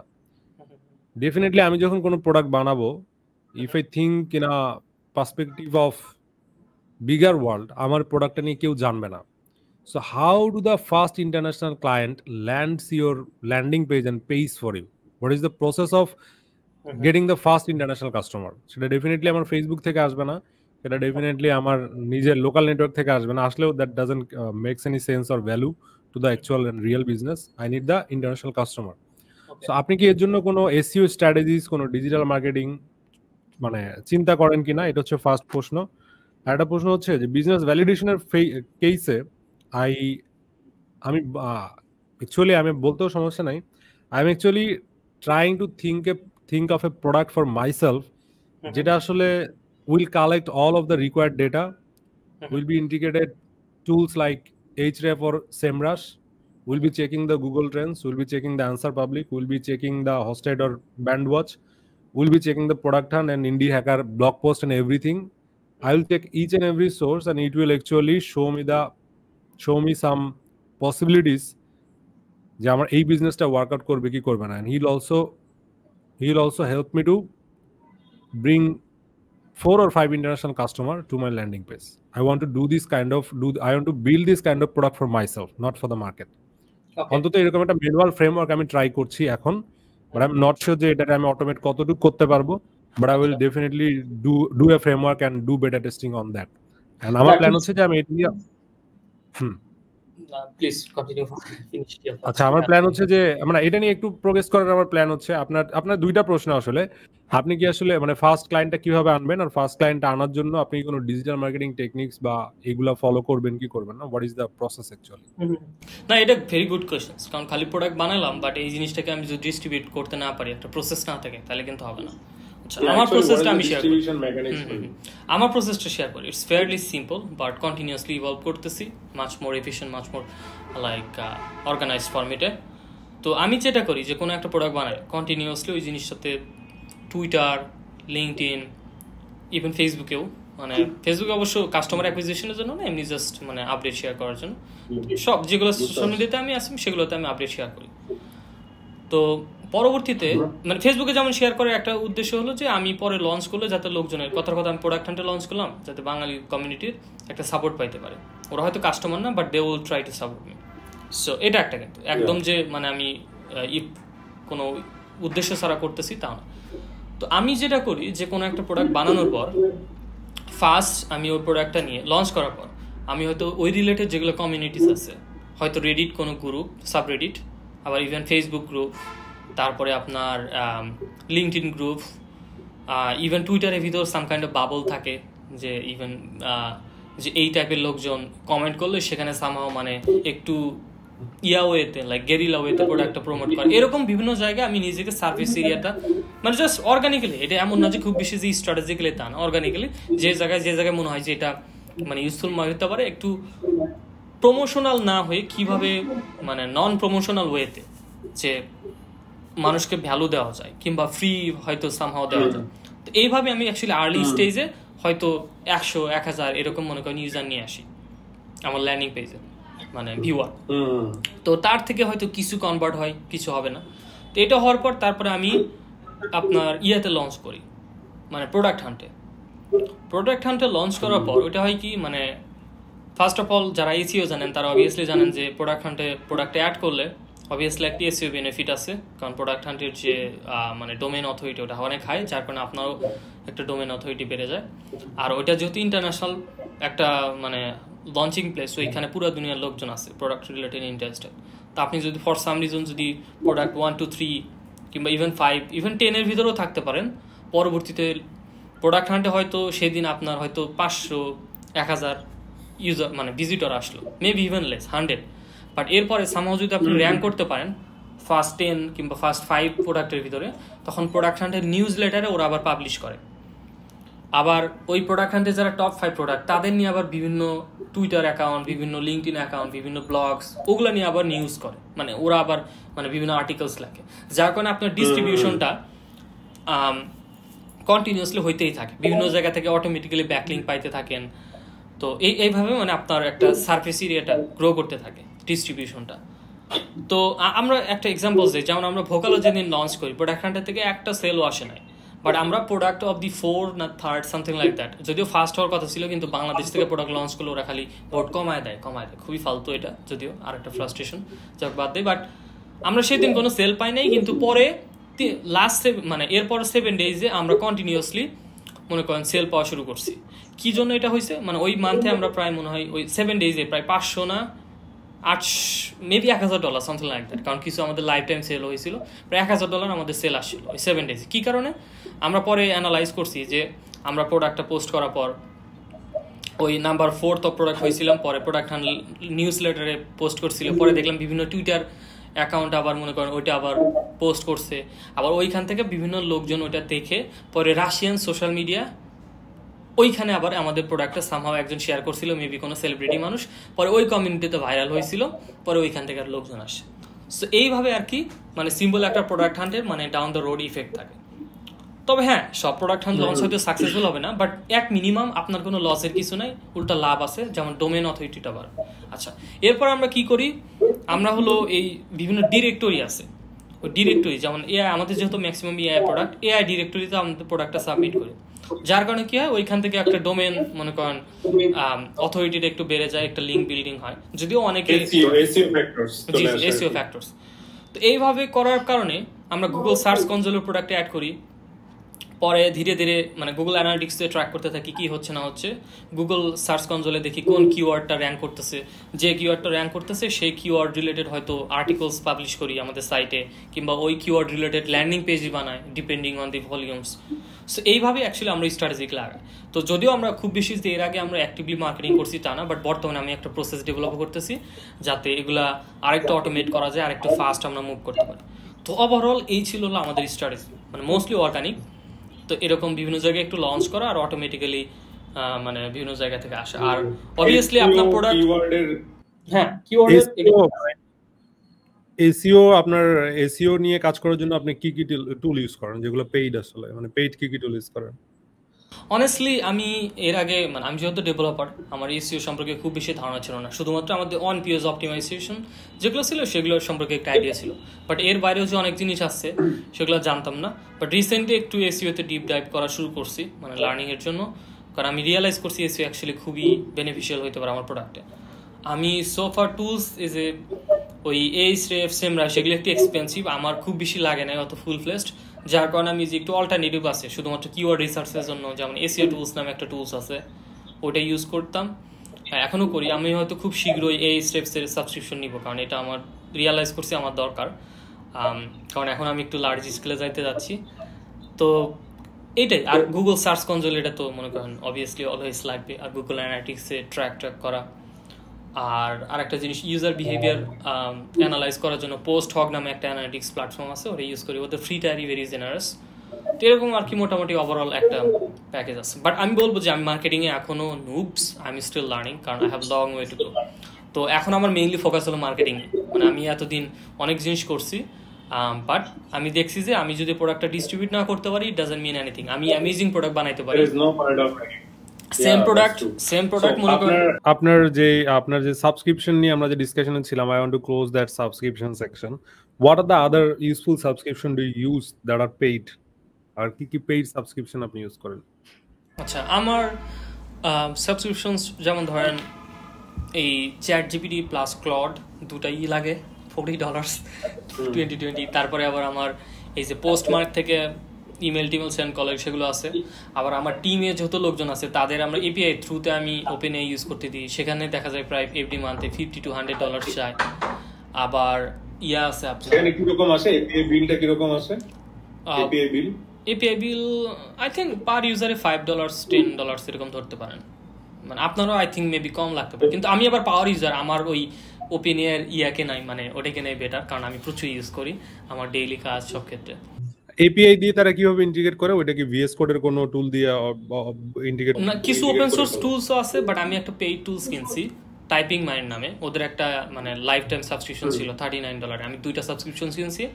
তো পার সাবস্ক্রিপশনে ওরা 5টা মানে 5 মানে আপনার ডিভাইস অ্যাড করতে দেয়। তো আমার যেহেতু টিমে মানে এটা হলেই হয়ে যায়, তো যার কারণে আমি ওটা ইউজ করি। তো ওটা প্রত্যেককে চ্যাট জিপিটি সাবস্ক্রিপশন দেওয়ার থেকে এটা বেটার। সবারই প্রাইভেট থাকে, বাট এটা ভেরি চিপ। আর আমার এক্সপেরিয়েন্স কি হবে আপনি যদি একটু আবার বলতেন? স্পেলিংটা কি হবে? Typing mind, TYPING, typing mind MIND, typing mind. এটা অ্যাকচুয়ালি একটা ইন্ডি হ্যাকারই বানাইছে। উনি হলো নাম হলো একটা ভিয়েতনামিজ পার্সন, মানে ড্যানি নোগুন আর something like that, I forgot the spelling. উনিও ইন্ডি হ্যাকার্স। তো এই প্রোডাক্টটা উনি একদম simple ChatGPT API wrapper হিসেবে বানাইছিল। এখন খুবই মানে ফুল ফ্লেস্ট ব্যাপক ইউজফুল একটা টুল হয়েছে, যে multiple LLMs, not just for open AI, Anthropic, Google cloud, any type of LLM আপনি অ্যাড করতে পারেন। তো এটা আমার জন্য সুবিধা। আমি যখন এপিআই টেস্ট করতে যাই যে কোনটা কীরকম, কিংবা আমার স্পেসিফিক কোনো টুলস দরকার, আমি তখন এটা ইউজ করি। তো আমার টিমও ইউজ করে। আবার আরো এর বাইরে আর কি সাবস্ক্রিপশন যেমন যেমন মিডজার্নি এটা কেনা থাকে। এখন অবশ্য আমি এই যে রেপ্লিকেটেই জেনারেট করি, এই যে ফ্লাক্স মডেল দিয়ে। Flask is very good, better then like kind Midjourney. আবার আপনার আছে যে ওই কি বলে, আর ইভেন আমার অনেক সাবস্ক্রিপশন থাকে, আমি রিয়েলাইজই করি না সাবস্ক্রিপশন নেওয়া আছে। আবার 11 ল্যাবস আছে অডিও জেনারেট করার জন্য। আবার ক্লাউডের বিল টিল তো ওগুলো বাদই দিলাম। তো আমার এখন is there any such tool in making Bangla text to voice AI tool like 11 labs? Bangla text to voice আসলে আমি পারফেক্ট কোথাও পাইনি। এটা কি আছে কোথাও? আমি কোথাও পাই না বাংলা। ইভেন আমি ট্রাই করছিলাম আপনার একটা পাইথন টেস্ট বেড করে হুইসপারের যে আপনার ফ্রি মডেল আছে অফলাইনে রান করে, I was trying to transcribe from Bangla voice to text. তো Bangla voice to text transcribe করার সময় দেখা গেল ওরা অনেক জিনিস উল্টাপাল্টা করে। গুগলের যে ট্রান্সক্রাইবারটা আছে ওইটা ক্লোজ যায়, ওই মডেলটা ক্লোজ যায়, বাট ওইটা আবার পেইড।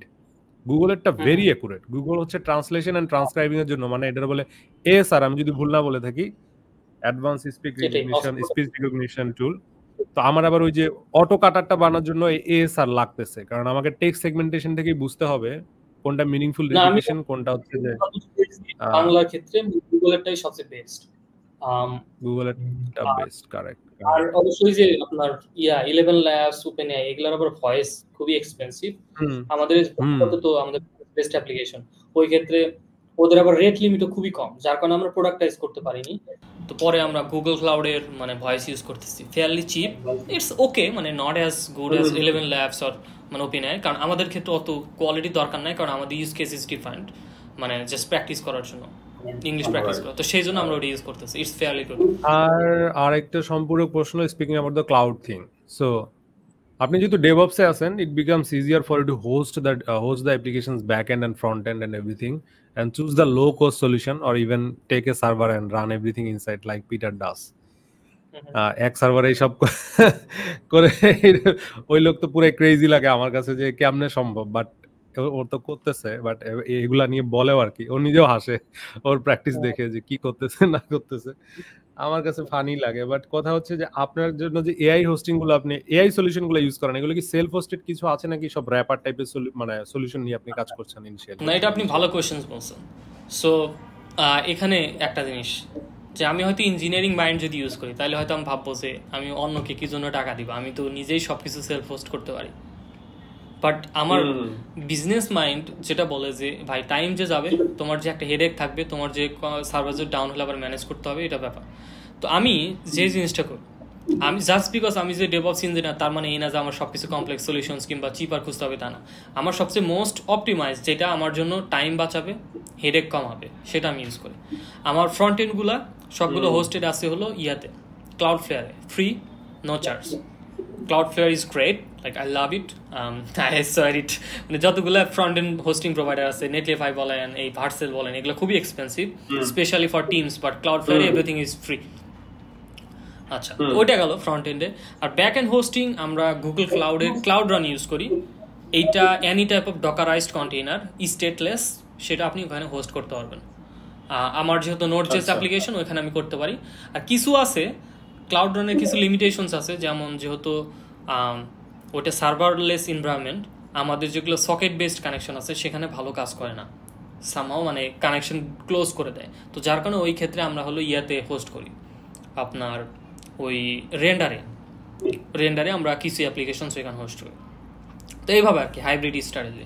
তো আমি খুবই সিম্পল রাখি, কারণ আমি চাই না যে ওগুলো না আমার ঠিক আছে এভরি মান্থে $10-20 যাক, ইটস ওকে। আমার হয়তো সার্ভার বিল সর্বোচ্চ মানে মাসে $50 আসে, দ্যাটস ওকে, কারণ আমার টাইম বাঁচতেছে, কারণ আমার টাইম মোর ভ্যালুয়েবল, কারণ I don't have infinite amount of time যে আমি সব কিছু ম্যানেজ করবো।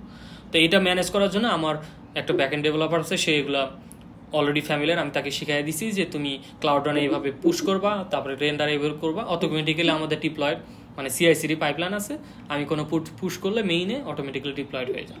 So like very very custom লেখা লাগে না ভাই, মানে ওদের মানে ইন্টিগ্রেশনসই আছে, মানে কাস্টমস তেমন কিছু লেখা লাগে না। তো এখানে একটা সম্পূরক প্রশ্ন হচ্ছে, আসলে I was focusing more on the AI side. When you are actually delivering the AI features to the user, how do you manage this? How do you actually manage this? You buy the API and integrate this with your product, and what is the approach? এইটা hybrid approach আছে কিছু কিছু ক্ষেত্রে, যেমন OpenAI তো আমি host করতে পারবো না, সো ওদের এপিআই ইউজ করতে হবে। তো আমাদের মোস্ট অফ দি ইউজ কেসে, যেমন যেগুলো LLM, আমরা ওপেনএআই অথবা গুগল ক্লাউড কিংবা অ্যানথ্রোপিক, এই তিনটার ভিতরেই ইউজ করি। তো আমাদের লামা যদিও ভালো, বাট আমাদের তেমন লাগে নাই, মানে কারণ আমরা ওই স্কেলে যাই নাই যখন যে আমার এই যে 5% কস্ট অপটিমাইজ করলে আমার $5,000 সেভ হবে, এরকম না। তো আমরা সেই জন্য মানে আপাতত ম্যাক্সিমাম হলো ওপেনএআই ইউজ করি আমাদের LLM প্রোভাইডার হিসেবে। তো ওদের তো মনে করেন pay as you go, so আমরা কিছু ক্রেডিট কিনে রাখি, বাট অটোমেটিক্যালি ওইখান থেকে কাট হইতে থাকে। আচ্ছা, আর ইয়াতে আপনার লাইক ভয়েস ক্ষেত্রে আর ম্যাক্সিমাম জিনিসপত্রের ক্ষেত্রে আমরা হলো ইউজ করি যে রেপ্লিকেট একটা অ্যামেজিং মানে সার্ভিস। তো ওইখানে যত ডিফিউশন মডেল আছে কিংবা অনেক মডেল আছে, সব টাইপের মডেল প্রায় আছে, ওইখানে ওরা অটোমেটিক্যালি হোস্ট করে রাখে, কিংবা আমি নিজেও হোস্ট করতে পারি কাস্টম মডেল, যেটাকে আমাকে পে অ্যাজ ইউ গোতে চার্জ করবে। তো রেপ্লিকেট আপনি যদি বানাইতে চান, ইটারেট করতে চান, ভেরি ইজি টু ইউজ। আপনাকে জিপিইউ তো সাধারণত রেন্ট করা খুবই এক্সপেন্সিভ। তো আমার ক্ষেত্রে যেই জিনিসটা, কারণ আমার তো স্কিল, আমার হয়তো রেভিনিউ আসে হলো $300 কথার কথা একটা প্রোডাক্টে, সেক্ষেত্রে আমি জিপিইউ হোস্ট করে যদি প্রত্যেক মাসে $1,000 দেওয়া লাগে, ইট doesn't make any sense, right? So আমি সেজন্য পে অ্যাজ ইউ গো টাইপের, হ্যাঁ আমার হয়তো কস্ট একটু রিলেটিভলি পার ইউনিট বেশি হবে এটাতে, বাট আমার at this scale it doesn't make any sense to self host. তো এইভাবে অ্যাকচুয়ালি ভাই আমি চুজ করি যে অ্যাট দিস স্কেল মানে আমার কোনটা মেক সেন্স করে। সো প্রথমে যতটা সম্ভব অফ দ্য শেলফ কোনো টুল, অফ দ্য শেলফ কোনো এপিআই, পাবলিক কিংবা প্রাইভেট যেটাই হোক, আমি ওইভাবে হলো ইউজ করি। যেমন আমাদের ভয়েস ট্রান্সক্রাইবিং এর জন্য আমরা ডিপগ্রাম ইউজ করি। আমি চাইলে উইসপার নিজে মনে করেন এই হোস্ট করে করতে পারতাম, বাট ওই যে ফার্স্ট অফ অল আমার টাইম যাবে, সেকেন্ড অফ অল আমার কস্ট হয়তো মানে যখন ইভেন চলতেছে না তখনই কিন্তু আমাকে পে করতে হবে। So why should I go that way? আমি ডিপগ্রাম এর থেকে বেটার ম্যানেজ সার্ভিস, আমি জাস্ট এপিআই কল দিয়ে কল করতেছি, boom, they handle all this stuff, তার আপডেট সব কিছু হ্যান্ডেল করতেছে। কারণ আমি চাই হেডেক যত কম হয়, কারণ আমি একটা সিঙ্গল পার্সন, হয়তো আমার স্মল টিম আছে, but we don't have infinite amount of time, infinite amount of money. আমার সবচেয়ে মোস্ট অপটিমাইজ মানে ইউজ অফ টাইম হবে যে আমি এখন এই টাইমটা ইউজ করে আমি হয়তো প্রোডাক্টের পিছনে না দিয়ে আমি মার্কেটিংয়ে দিলাম, ডেভঅপসের পিছনে না দিয়ে মার্কেটিংয়ে দিলাম। আমার এভরি পয়সা অপটিমাইজ করার দরকার নাই, বিজনেসে কস্ট থাকবে, this parts of doing business. Speaking on that, আপনার মানে সবচেয়ে আপনার টিকেট সাইজ কত এখন? মানে যে প্রোডাক্টগুলো আছে এগুলোর ম্যাক্সিমাম এবং মিনিমাম টিকেট সাইজ কি রকম? এখন মিনিমাম টিকেট সাইজ মনে হয় সবচেয়ে লোয়েস্ট যেটা আছে হলো $15 এরকমই। এখন ধীরে ধীরে আমরা পার মান্থ হ্যাঁ পার মান্থ। অলরাইট। সো আপনি কি দেখছেন যে আসলে জেনারেটিভ এআই ফিল্ডের আসলে জিনিসগুলো প্রোডাক্ট এখন বেশ ভালো চাহিদা আছে? আপনার মানে ফাইন্ডিংসটা কি, এলএলএমস নিয়ে ফাইন্ডিংসটা কি? আমার ফাইন্ডিংস অ্যাকচুয়ালি ফেয়ারলি পজিটিভ। আমি যে জিনিসটা নোটিস করছি যে এর আগে Web3 নিয়ে খুব একটা হাইপ ছিল, কিন্তু কেউ জিনিসটাকে রাইট ওয়েতে প্রোডাক্টাইজ করতে পারে না, যেটা লোকজন ইউজফুল হিসেবে ফাইন্ড আউট করছে। বাট জেনারেটিভ এআই যেমন এলএলএম, ডিফিউশনস মডেল, এই জিনিসটা আমরা এত সুন্দরভাবে প্যাকেজ করতে পারছি, আমাদের ডে টু ডে লাইফের অনেক প্রবলেম সলভ করছে।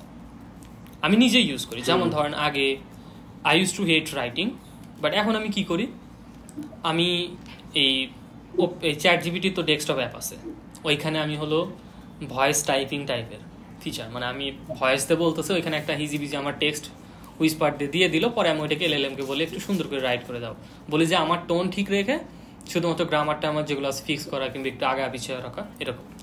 তো এরকম মনে করেন অনেক কিছু আছে লাইক যেগুলোতে আমাদের প্রোডাক্টিভিটি বাড়াচ্ছে কিংবা কস্টিং কমাচ্ছে, সেভিং হচ্ছে। তো আমি এই জন্য দেখি যে ওভারঅল যে জেনারেটিভ এআই এর যে ইম্প্যাক্ট খুবই খুবই positive, R day to day এইটা মানে আরো মানে আমাদের ডে টু ডে লাইফে ইন্টিগ্রেটেড হবে। ইভেন দেখা যাবে অনেক কাজ অটোমেট করে, ওইখানে আর হিউম্যানই লাগবে না। এটা অবশ্যই একটা স্ক্যারি স্টাফ। যেমন আমি নিজে একটা প্রোডাক্ট বানাচ্ছি, খুব শীঘ্র হয়তো মানে মেবি ইভেন এটা ডেডিকেটেড স্টার্টআপ হিসেবে মানে চালাতে পারি। সেটা হলো যে এআই এসডিআর, মানে সফটওয়্যার ডেভেলপমেন্ট মানে সেলস ডেভেলপমেন্ট রিপ্রেজেন্টেটিভ, যারা কি করে বিভিন্ন জায়গায় ফোন করে তাদের থেকে রিকোয়ারমেন্ট শুনে তাদের কাছে প্রোডাক্ট সেল করতে চায়। এরকম একটা phone call agent, AI agent, এটা বিল্ড করতেছি। এমবিপিও একটা বিল্ড করা হয়েছে, আমরা জাস্ট এখন একটু মার্কেট রিসার্চ করা হচ্ছে। তো এরকম অনেক জিনিস আসবে যেগুলো হয়তো হিউম্যানস তুলে দিবে, প্রথম দিকে হয়তো অটোমেট করবে কিছু কাজ, পরে একসময় দেখা যাবে হিউম্যানস লাগবেই না। আগে হলো 10 জন লাগতো, এখন 1 জন হলেই হয়, বাকিগুলো অটোমেট হয়ে গেছে। এটা একটু স্ক্যারি স্টাফ, পরে আমরা কি করবো হিউম্যানসগুলো, এটা নট শিওর, বাট এটা ভাই ইনএভিটেবল, লাইক আমরা নিজেরাই নিজেদের রিপ্লেসমেন্ট বানাচ্ছি। So but on bright side, but it's useful. এখানে আরেকটা ছোট একটা আমার টাচ পয়েন্ট ছিল, সেটা হলো যে when we are speaking about $10 API cost, let's say for example আমার পার ইউজার আপনার এপিআই কস্টিংটা আপনার ক্যালকুলেশনটা কি থাকে? মানে ধরেন আমি কিভাবে বলবো এটা, আপনার হাউ ডু ইউ ক্যালকুলেট যে আপনি পার ইউনিট কস্টটা $15 করবেন? সো এখানে আসলে কি কি ফ্যাক্টর থাকে? যখন আপনি এপিআই কিনছেন এটা কিন্তু আসলে বাল্ক কিনতেছেন, এখানে কতটুকু ইউজ থাকবে, আনইউজ থাকবে, অন্য একটা মানুষের সার্ভিস আমি যখন কিনতেছি আমার ক্রেডিট কার্ডটাও লাগানো থাকবে, সো কত টাকা নিবে না নিবে that I don't no, but এটা মনে হয় ক্যাপ করা যায়, রেট লিমিট করা যায় না। আমরা ওইরকম পেপার ইউজ তো এটা করি না, আমাদের টায়ার আছে, কারণ ইউজারের থেকে আমরা তো আর এই যে এপিআই না যে আমরা ওই পেপার ইউজ কতখানি এপিআই কল করছে, কত মিনিট ইউজ করছে, এটার জন্য আমরা ওইরকম করি না। যেমন আমি ভোকালোর এক্সাম্পল দিই, ভোকালো হলো একটা ভয়েস বেসড একটা প্রোডাক্ট, যে এআই এর সাথে কথা বলে ইংলিশ প্র্যাকটিস করতে পারবে, আমরা ফিডব্যাকস দিই, ওইখানে কাপল অফ থিংস আছে। আমি কস্ট কিভাবে ক্যালকুলেট করি, ফার্স্ট দেখি যে পার ইউজারে কিরকম কস্ট হতে পারে। এটা কিভাবে করি, যেমন আমরা পার ইউজারে $15 30 স্পিকিং ক্রেডিট দেই। 30 স্পিকিং ক্রেডিট এক একটা হলো মানে 15 মিনিট করে, রাইট? তাহলে 15 মিনিট হইলে 30টা ক্রেডিটে আমাদের কত হবে, যে 3 15 45, আপনার লাইক 450 মিনিট, আমরা টোটাল মানে কথা বলতে পারি। তো 450 মিনিটের ইউজুয়াল আমাদের মনে করেন টোকেন সাইজ কীরকম হইতে পারে, লাইক ওইটা আমরা ক্যালকুলেট করি, রাফ একটা আইডিয়া যে ওইখানে কস্ট মানে এলএলএম কতক্ষণ মানে আপনার টোকেন নিতে পারে সেটা একটা ক্যালকুলেট করি। তারপরে এই 450 মিনিটের হয়তো অর্ধেক ইউজার কথা বলতেছে, সেই ক্ষেত্রে অর্ধেকের ডিপগ্রামে এই স্পিচ টু টেক্সট করতে কত কস্ট যাবে, আবার ওই টেক্সট এআই যেটা বলতেছে সেটাকে টেক্সট টু স্পিচ করতে কত কস্ট যাবে, প্লাস সার্ভার কিছু ডেটাবেস কস্ট কিংবা আরও অ্যাডিশনাল কিছু কস্ট আছে, সব কিছু করে বল পার্ক একটা ফিগার দাঁড় করায় দেন আমরা ওটার উপর মার্ক আপ দিই যে হয়তো আপনার মেবি লাইক 90% মার্ক আপ, কিংবা সব প্রোডাক্টে সেম হয় না, যেমন স্কেচ টু ইমেজ আমাদের প্রোডাক্টের মার্ক আপ হলো 95%, বাট এই ক্ষেত্রে আমার ভোকালের ক্ষেত্রে একটু কম, এই ক্ষেত্রে হয়তো মেবি 50, 60, 70 আমরা হয়তো ফিউচার আরও অপটিমাইজ করবো, বাট ফর নাও আমরা প্রোডাক্টের মার্কেট ফিট চেক করতেছি, এই জন্য কস্ট অপটিমাইজেশন খুব বেশি ফোকাস না। তো এইভাবে অ্যাকচুয়ালি আমরা এই জিনিসটা করি। আর আরেকটা অপশন আছে হলো আপনার এক্সিস্টিং কম্পিটিটরস, তারাও কীরকম চার্জ করতেছে, কারণ আপনার হয়তো প্রোডাক্টের কস্ট $1 গেল পার ইউজারে, বাট স্টিল আরেকজন যদি ভ্যালু যদি আপনার অনেক হয় যে আপনি ভ্যালু দিচ্ছেন হিউজ, তো সেই ক্ষেত্রে ভ্যালু ড্রিভেন প্রাইসিংও করতে পারেন। আমি হয়তো ভোকালোকে এরকম করতে পারি যে রিয়েল টিচার পার মান্থ সে হয়তো $500 নিচ্ছে কথার কথা, তো আমি সেখানে $100 নিব।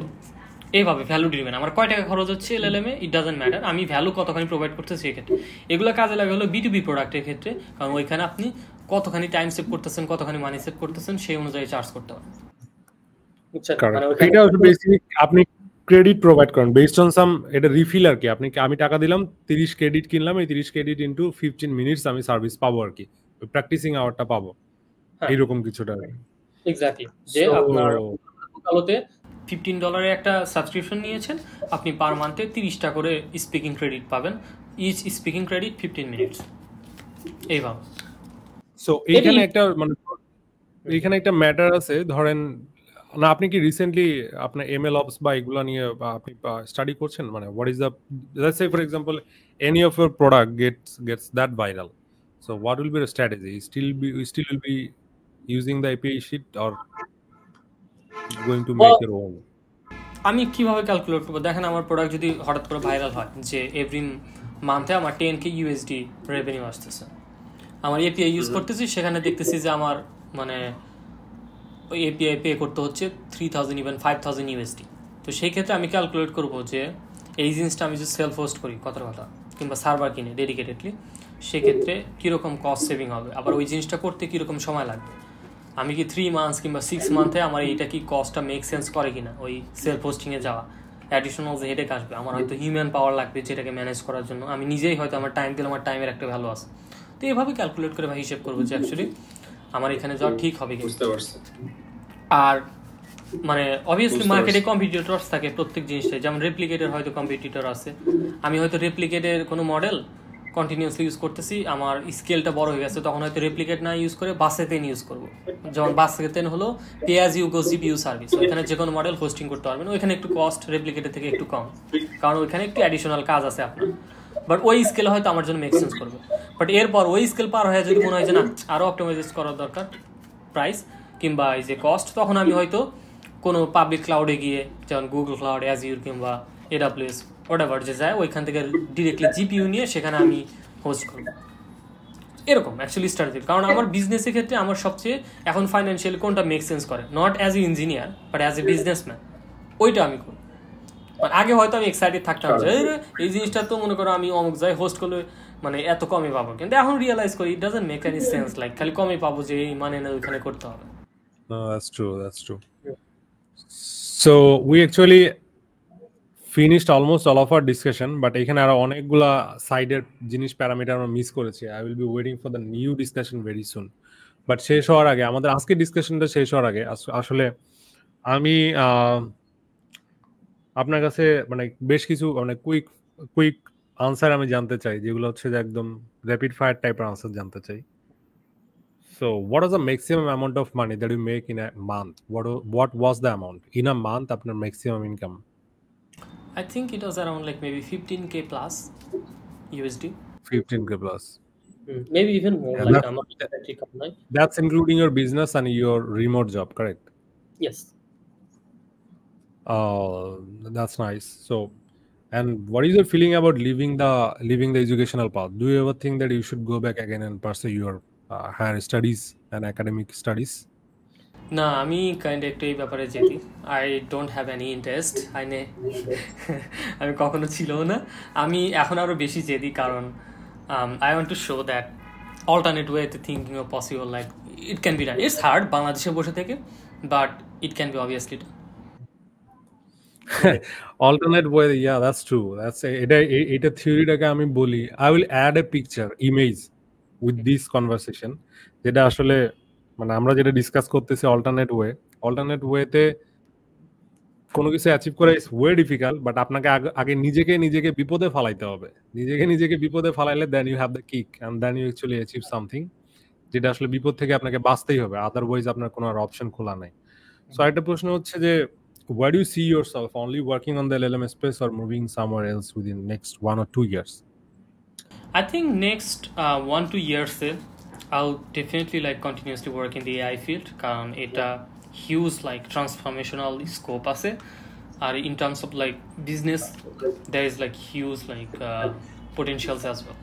তো আমার next 1-2 years খুব বেশি সুইচ করার ইচ্ছা না, তবে হ্যাঁ যদি something interesting comes up, obviously I'm a curious person, I would love to actually try it out as well.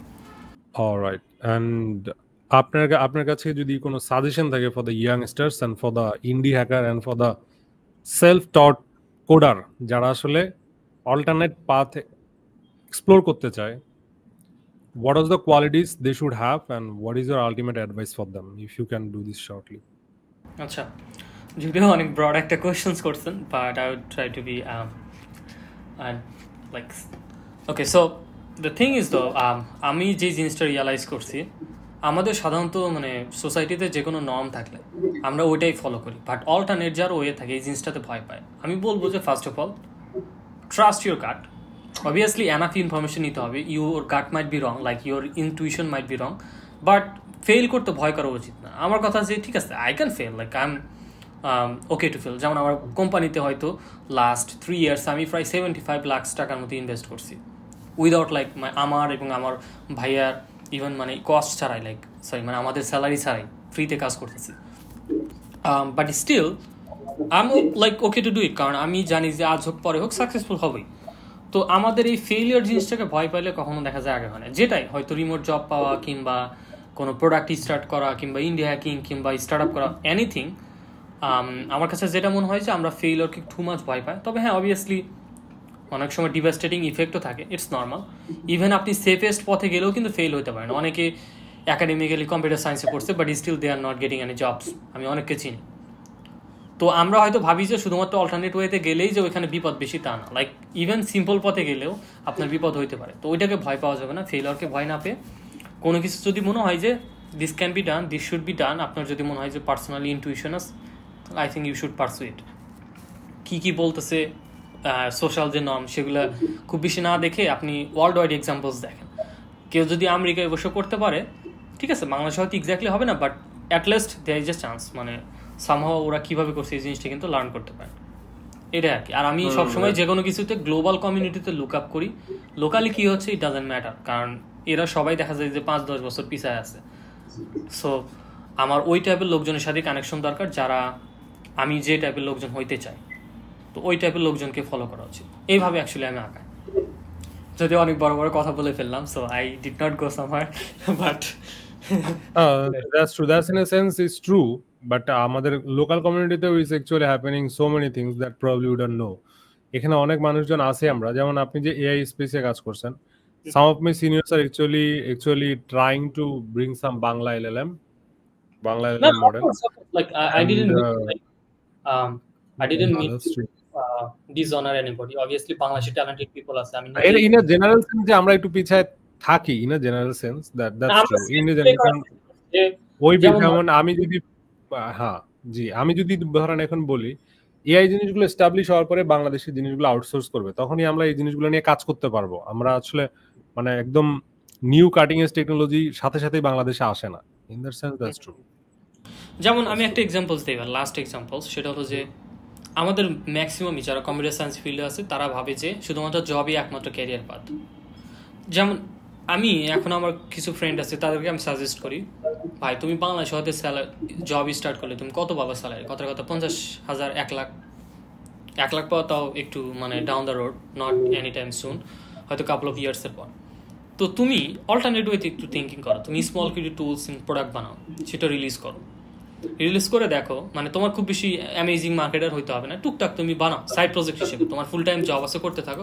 এরকম করে একটা প্রোডাক্ট হিট হইলে তুমি তোমার ফুল টাইম জবটা কুইট করে দেখো, তোমার আর কোনো বস থাকবে না, তুমি নিজে নিজের মতো করতে পারবো, ওই জিনিসটাকে স্কেল আপ করে আর বড় করতে পারবা। এরকম আমি অনেককে চিনি ইন্ডিয়া থেকে, পাকিস্তান থেকে, যারা এরকম এক্স্যাক্টলি করছে। সো এই জন্য আর কি আমার কাছে মনে হয় যে শুধুমাত্র জবস এটার পিছনে তো দৌড় হইতে হবে তা না, একটু অল্টারনেট যে ওয়েগুলো আছে, অল্টারনেট অপরচুনিটি আছে। আমাদের যেহেতু লিভিং কস্ট কম, আমরা কিন্তু সেফ ওয়েতে কিন্তু এগুলো এক্সিকিউট করতে পারি। আমাদের কিন্তু 5,000 এমআরআই যাইতে হবে না, আমাদের $1,000, ইভেন $500 যদি আমরা পার মান্থে মেক করি, স্টিল বাংলাদেশে কিন্তু লাইফ সাস্টেন করার জন্য এনাফ, রাইট? সো এটাই আর কি আমার কাছে যেটা মনে হয়েছে, যে বাংলাদেশে এরকম কিন্তু দেখবেন না খুবই। আমার মনে হয় বাংলাদেশে এন্টারপ্রেনিউর আরো বেশি থাকা উচিত, আমাদের অনেক ট্যালেন্টেড লোকজন আছে, কিন্তু এই যে ম্যাক্সিমাম ভয় পায়, এই কারণে আর কি আমি বলছি যে ওয়ার্ল্ড ওয়াইড একটু লুক আউট করতে, তাইলে একটু মোটিভেশন পাবে। That's true, no that's true. So এই তো আমরা আসলে আজকে অনেক অনেক আলাপ আলোচনা করে ফেলেছি। আমার পুরো আলাপ আলোচনা যদি আমার ভিউয়ারদের জন্য আমি সাম আপ করি, আই নো দ্যাট আমাদের এখানে 18 থেকে 24 বছর বয়সের মানুষজন বেশি থাকে এবং তারা already fed up on the conventional education system. So as being a YouTube channel owner, আমি যাদের নিয়ে কাজ করি এবং যারা আমার audience, I know very little about their psychology, but one thing is very common is that they actually want to escape that trap. They want to really do something out of the box so that they don't get stuck in the same life cycle that our previous generation and their previous generation used to be in. So এখানে তাদের জন্য আমাদের option হচ্ছে, দেখেন আমরা দুইজনে আসলে একই স্পেসের মানুষ। এখানে অনেক সময় আমরা বাংলা, ভাইয়ের বাড়ি বগুড়া, আমার বাড়ি কুড়িগ্রাম। সো এর actually from a very remote area of Bangladesh, that is that remote that even if you can imagine that what remote area I'm from. So I'm from a very remote area that has not electricity until I was in class 6 or 7, I think. আমাদেরকে কুপি বাতের আলোতে লেখাপড়া করতে হইতো, but one thing for sure I was sensing that এর থেকে আমার বের হইতে হবে, and the only tool that I have is education and information and knowledge. So এটা আমার ক্ষেত্রে একদম পিন, বা আমি লাইফে যত জায়গায় মানে ফেল করেছি বা যত জায়গায় আমি নিজে সরে গিয়েছি ট্র্যাক থেকে, but eventually had the realisation that I'll eventually have to come back again and do my shit. That's the only way to break this chain. So তাদের বলতেছি, তারা আমাদের কনভারসেশন শুনে অনেকেই মনে করতে পারেন আমরা বাংলা ইংলিশ মিলায় করতেছি। That's also a very good sign, I would say. আমি এখানে অনেকেই বলি যে learning English is also one of the very big thing in this modern area. আমরা যে এআই জিনিসগুলো নিয়ে কথাবার্তা বলতেছি, there is no way you can communicate with the AI system in Bengali language. You will eventually need English and Bangla যে কবে আসবে AI এর মধ্যে, that no one knows. না আসার সম্ভাবনাও আছে, কারণ it's becoming a global tool to control the less educated and less facilitated people by the more educated people. এটা বিশাল একটা ডিসক্রিমিনেশন ক্রিয়েট করে দিবে। সো ইংলিশ একটা কোয়াইট গুড এক্সাম, মানে গুড অ্যাডভান্টেজ আপনাদের দিবে। সো আমরা ভুলভাল ইংলিশ বললে we are quite confident to use this in our day to day life in the remote work, and that's why আপনি যদি একই কোডিং স্কিল বাংলায় বেচেন, এটার আপনি 10 টাকায় বেচতে পারবেন। একই পেঁয়াজ যদি আপনি অনিয়ন বলে বেচেন, একটু তেলে ভাজা করে, সেটাকে আপনি 100 টাকায় বেচতে পারবেন। That's the reality, harsh reality of life. আপনি গ্রামার ভুল বলতেছেন নাকি প্রোনাউন্সিয়েশন ভুল বলতেছেন, এটা কে দেখতে যাবে, ইট ডাজন্ট ম্যাটার অ্যাকচুয়ালি। আপনি কেমনে আছে সেটা কনভে করতে পারলে হয়, কেমনে ওই তো আমি যদি সাম আপ করতে চাই যে আমাদের এইখানে অনেকেই আছেন যারা আসলে নিজের টাকা নিজে আর্ন করে লেখাপড়া করতেছেন। They are I and we actually don't want to disrespect the conventional education system. Conventional education সিস্টেমের আমি বিগ বিলিভার, বাট এখানে অনেকগুলো রিফর্ম দরকার আছে। আমি বিগ বিলিভার কারণ হচ্ছে যে অনেক মানুষ থাকে যাদের সারাউন্ডিং থাকে না। এডুকেশন সিস্টেম তাদের জন্য অনেক বড় একটা ভূমিকা পালন করে। যেই ছাত্রটার বাপ ইঞ্জিনিয়ার, যেই ছাত্রটার মা ডক্টর, দুইজন তার ফ্যামিলিতে 5-7 জন অলরেডি এডুকেটেড মানুষ আছে, I don't think that he need some certificate to get social validation, but eventually you don't need to go to school anymore for the conventional education system and like spend 24 years in the system. It can be done. Whatever the things that you are learning, spending 24 years in this education system, that can be done within, I don't know, within 12 to 13 years maybe or 14 years maybe, মানে এর বাইরেও আরো অনেক cumulative ভাবে আপনি যাইতেই থাকবেন 25 বছর 24 বছর, বাট এর বাইরেও আরো কো কারিকুলার অনেক অ্যাক্টিভিটিস আপনাকে এক্সপ্লোর করতে হবে। বাট দ্য সেম টাইম ভাইয়ের যে আমাদের নাসিম ভাই is a very good example of self-taught programming and like making himself as a solo entrepreneur, indie hacker, startup founder and also a remote worker. এগুলো করার জন্য তার যে বেসিক স্কিলটা দরকার ছিল সে সেটা ডেভেলপ করেছে। ইংলিশ আপনি 5 দিন 6 দিনে কোর্স করে শিখতে পারবেন না, কোডিং 5-6 দিনে কোর্স করতে শিখতে পারবেন না। এগুলো আমার মনে হয় যে আপনার 10-12 বছর আপনাকে টানা কাজ করতে হবে, 5-6 বছর টানা কাজ করতে হবে, তারপর আপনার মাথাটা খোলা শুরু করবে। সো ওই প্রিপারেশনটা আপনারা সবাই নেন, যারা ইয়াংস্টার্স আছেন, এইচএসসি এসএসসি তে আছেন, তাদের জন্য English, I do think that English is a very very very crucial factor for the next world. এটা লাগবেই আপনার। তারপরে ব্যাপার হচ্ছে এটাতে আপনি ট্রান্সলেট করে অন্য ভাষায় কি করতে পারবেন, that's up to you, but English আপনার জানা থাকা লাগবেই।